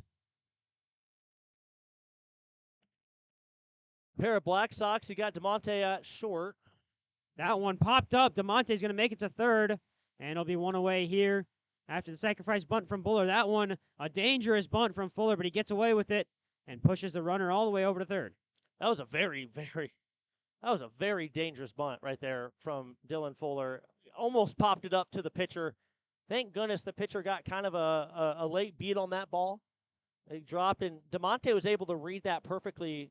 DeMonte is very fast. We know that. That's been very well documented in this game, but that was a perfectly executed bunt. Almost not perfectly executed, however. So fresh count, runner on third, one away. Big swing and a miss on the first pitch by Madsen. Surprised he's not going bunt here. Madsen wanted that one. Madsen unloaded on that swing right there. He had intentions to do things to that ball that we cannot talk about on air. I'm surprised he's not going bunt here. The suicide squeeze. Now he shows it. It's bunted down into foul territory. Everyone was closing in on home plate. And now it's an 0-2 count with one away. Just got to put the ball in play somewhere not called the infield. And you'll get DeMonte home. He's got the speed. Whatever it is, sacrifice fly, base hit. DeMonte is going to be flying. The 0-2 poked into right field. DeMonte is going home. It's a single to score DeMonte. The Corn Belt League takes a 5-4 lead in the top of the 11th. Cam Madsen, cold-blooded. You get an 0-2 count. You poke one into right field. And the Corn Belt League this is such back and forth. It's almost like it's a boxing match. One punches, the other one punches back. One counters, the other counters back. You never know with these types of games. Man, this could be a 13-inning game. This could end this inning. This is the game of the year, in my opinion. This is one of the greatest baseball games I've ever been a part of as a broadcaster. First pitch up and away from Wilson. 1-0.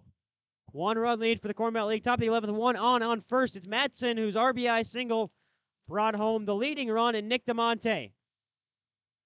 After the bunt from Dylan Fuller, you cannot overstate the importance of that bunt. That one just catches the outside line for 1-1. Yeah, when we look back at this inning and our runs scored in this top of the 11th inning, that bunt is going to come back and play a huge factor, win or lose. It could be win or lose. That's a run. Every run means something in a ball game. Runner goes. This one a hit and run. It's over to third. So the runner at second will be safe. They're going to third. No one covering third and making it to third. So it's two away, but good base running there from the Corn Belt League. Caught him sleeping. Caught him sleeping. In a big-time moment like this, you let things get to your head, and you caught him sleeping. Now you got runners at third instead of a runner at second. That is a great heads-up play right there by Cam Madsen. That's high baseball IQ. You understand the situation. You understand the heat of the moment, that there's no one there, and you're faster than them to get there. That's high-quality baseball. And how about that? What about the hit from Braden Jackson as well? He knew he had to poke it over to third to make that play happen. Madsen read it perfectly. Jackson executes the hit. Runner on third. 2 outs. 1-run lead for the Corn Belt League. And up to the plate, leadoff man Chris Calhoun, who draws an early 2-0 count against Wilson. Got to give a huge shout-out to the catcher today. Both catchers, Tommy Agen and Joshua Wills, who have just been putting in the work behind the plate. That was a saved run right there. He got out there in time. Both those catchers today have been phenomenal. Big swing. Pick over to third. Not in time. Madsen gets back as a 2-1 count. Prime example right there. That's a heads-up play behind the plate right there. You recognize that Cam Madsen's creeping down the line, trying to get aggressive. You want to put pressure on the pitcher, and Wills gets that pitch and immediately guns down, no hesitation. It's a great heads-up play by the man behind the plate. 2-1. 2 away. Runner on third is Madsen. Calhoun, a chopper foul. It'll be a 2-2 count. Calhoun's a contact hitter. He's not known for having the best power. He can get gaps if he needs to, but he's known for getting barrels and just putting them out there. 5-4 the score. 2-2. 2 away in the top of the 11th. That one hits him in the head. Big time right there. That's going to get the dugout riled up. You get your leadoff hitter and you take off his helmet. So now runners on the corners, and the runner at first is a very, very speedy Calhoun. Wouldn't be surprised if he tries to gun for second here, and if they throw it down, you'll send Matson home.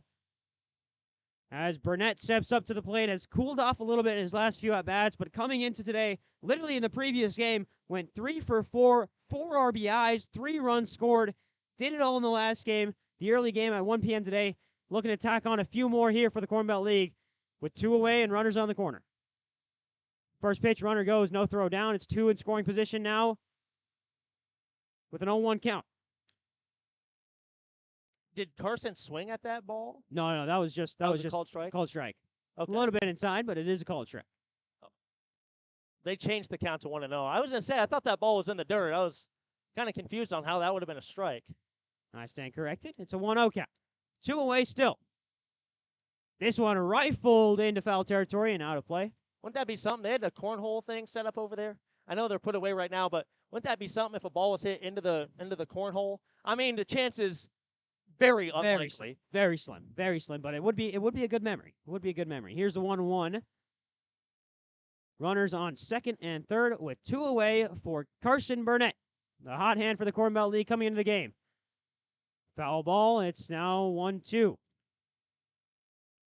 He's in a rhythm out there at the plate, but so is Caleb Wilson, who came in the 8th inning, or excuse me, no, sorry, the 7th inning, and since then has done a really good job of limiting the Corn Belt League besides this 10th and 11th inning where he's allowed 2 earned runs, but he's done a phenomenal job out there. All tip your cap right there to Caleb Wilson, who has kept him in this game.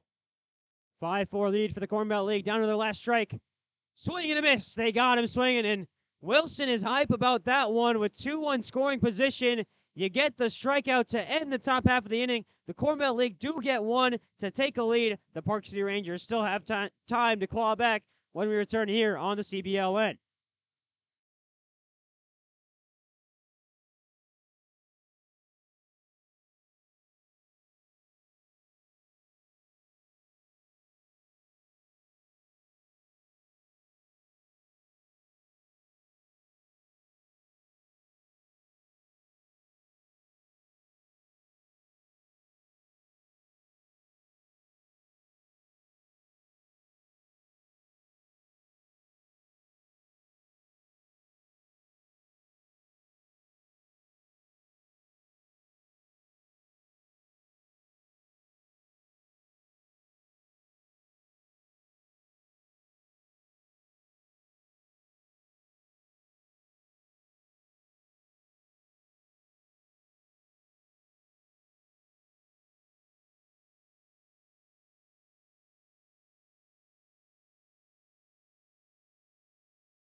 Back here, and the drama just continues in the 2023 Summer Ball Showdown. We've seen it all.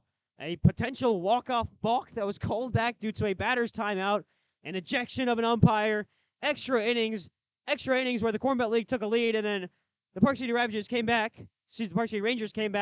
and the Corn Belt League back in front in the top of the 11th, and now we head to the bottom of the 11th. Runner on second is Jared Mack, the DH, and it brings up Jesus Rodriguez, the right fielder, with no outs. He's showing bunt right away. As that one's laid down perfectly. Throw over to first is over. Not in time, and it's 2 on the corners with nobody out. I thought Carson Burnett played that bunt not ideally. I thought he should have started charging the moment that bunt is called. You can allow the runner to go to third in that situation, but I think Carson needs to start charging that bunt a lot sooner. You got to cut that off. You got a fast runner going down to first.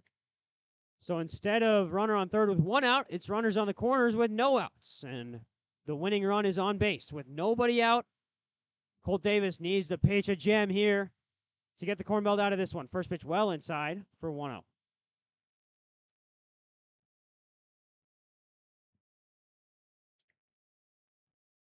Corn Belt League lead by 1 in the bottom of the 11th. Runner on third, 90 feet away from tying it up. Runner on first, 270 feet away from winning it. Rodriguez is on first, Mack on third. That one high from Davis again.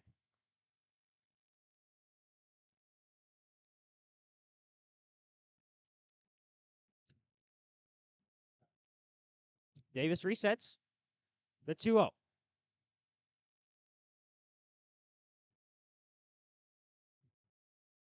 Big swing and a miss for 2-1. Good recovery pitch there from Davis.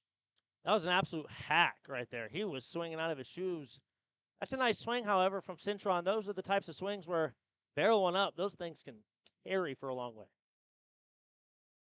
Question here is if a ball's hit to the shortstop, do you go home with it or do you try for 2? Guess we'll see that bridge when it comes to it. Runner goes. This one fouled off. It's a 2-2 count.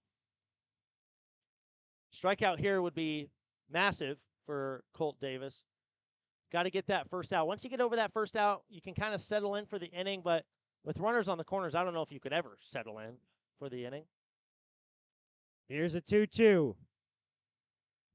Base run, base hit would score the tying run at third. Davis comes set. Nobody out. The 2-2 pitch. Check back over to first. That'll be his timeout of the at-bat after no throw over to first. Like you said, that'll be his timeout of the at-bat. No more timeouts this at-bat. He'll have to wait till the next at-bat if he wants to do something like that again. 5-4 the score of the Corn Belt League lead. Here's the 2-2. In there, strike 3, got him looking. Huge first strikeout for Colt Davis, and he keeps the runners on the corners. It's 1 away.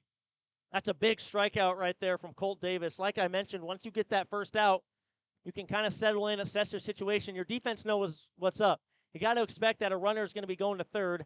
Anthony Nino, no throw down. You don't want him coming home tying the ball game. What would be ideal? A pop-up in the infield or very shallow pop-up. That keeps the runners right where they're at. 1 away. Runners on the corners. Tying run 90 feet. And Jared Mack. Runner goes. Nino, the throw down. Picked up by Jackson. Throw back in time. Did they get him? Yes, they did. Nino, the throw out at home from Braden Jackson. And just like that, it's 2 away with the runner on second. What a play from Braden Jackson. Came at home. That was a terrible jump coming down the line. And another umpire is going to get ejected. They've got 2 of them down now. What a play from Braden Jackson. You're the hero. Man, that was a beautiful play. Anthony Nino also made that play happen. Got the tag down. Ice cold from the Corn Belt League. Up the middle. Colt Davis has got to be taking a sigh of relief. I think wow. we are too. We are too up here. It's 2 away now in the bottom of the 11th. Runner on second. 1 out does it if you're the Corn Belt League. Man, I can't believe what I'm seeing. I cannot believe what I am seeing right now. I wish you guys could be watching this game with us here live. This is the best baseball game I think I've ever been a part of in my life. I've played baseball for 14 years. I've been a part of a lot of great baseball games. But there's been nothing in my life that has ever prepared me for what was going to happen during this game. 5-4. Still 1 swing can change it all if you're Park City. First pitch strike from Colt Davis. 2 strikes away from bringing it home for the Corn Belt League.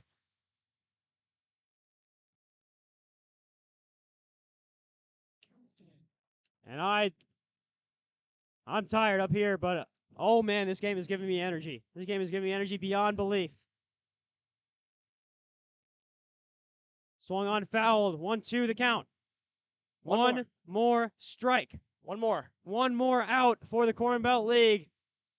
Colt Davis. It's got to be your best pitch. Got to be your best pitch if you're Colt Davis. If you're Park City, stay alive in the at-bat. It's Santana at the plate.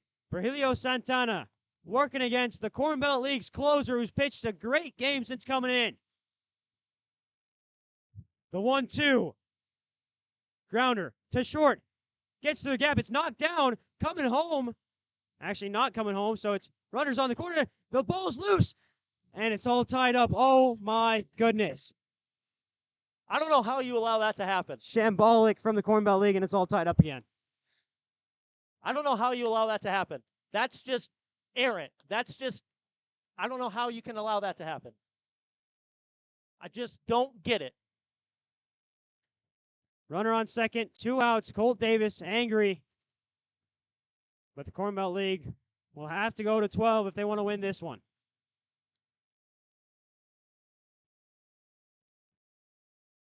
They had the knockdown. Ripa knocked it down. He could have just held on to the ball and kept the runner at third. Instead, he tried to force the throw home and well off the line.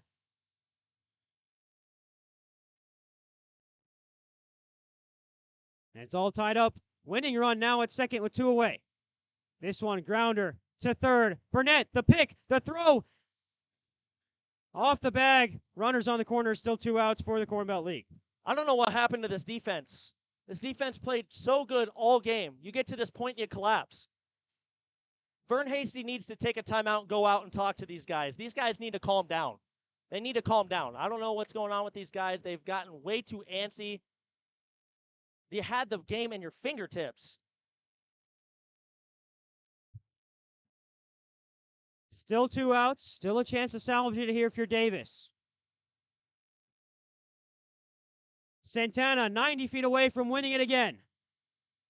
Greenhull at third. He goes. They're just going to hold on. First pitch strike against Johnson, the leadoff man.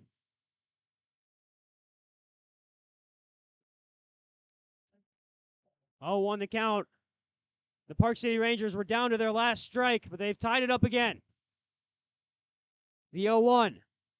Swung on, fly ball into left field. Nicky DeMonte closing, diving catch. Yes, he did. No, he didn't.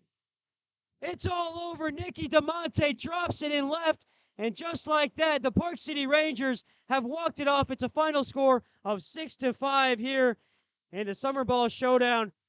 And what an effort from Nick DeMonte in left, but unfortunately, one of the greatest games I've ever been a part of comes to a close in a Corn Belt League loss.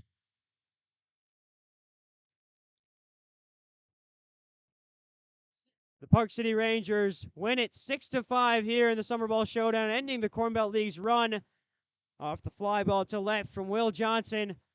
They were down to their last strike, came back with 2 in the bottom of the 11th, and won it all. They'll advance to take on the winner of the New Life Pumas and the Prospect Wave for the Corn Belt League. It's an end to the 2023 Summer Ball Showdown in dramatic, heart-wrenching fashion. That'll be it for our coverage as well here from the 2023 Summer Ball Showdown. I want to thank you guys for tuning in this entire tournament. From myself, the man to my left, Ethan McCormick, I want to thank you guys. An incredible tournament from the Corn Belt League. But what a game this was, Ethan. And we'll send it for the last time here in Wichita, Kansas. Goddard, Kansas, the Genesis Health Club Sports Complex. It's been a great tournament for the Corn Belt League, but we'll see you next summer at J.J. Isaacson Field for Corn Belt League action. Have a good night and have a good rest of your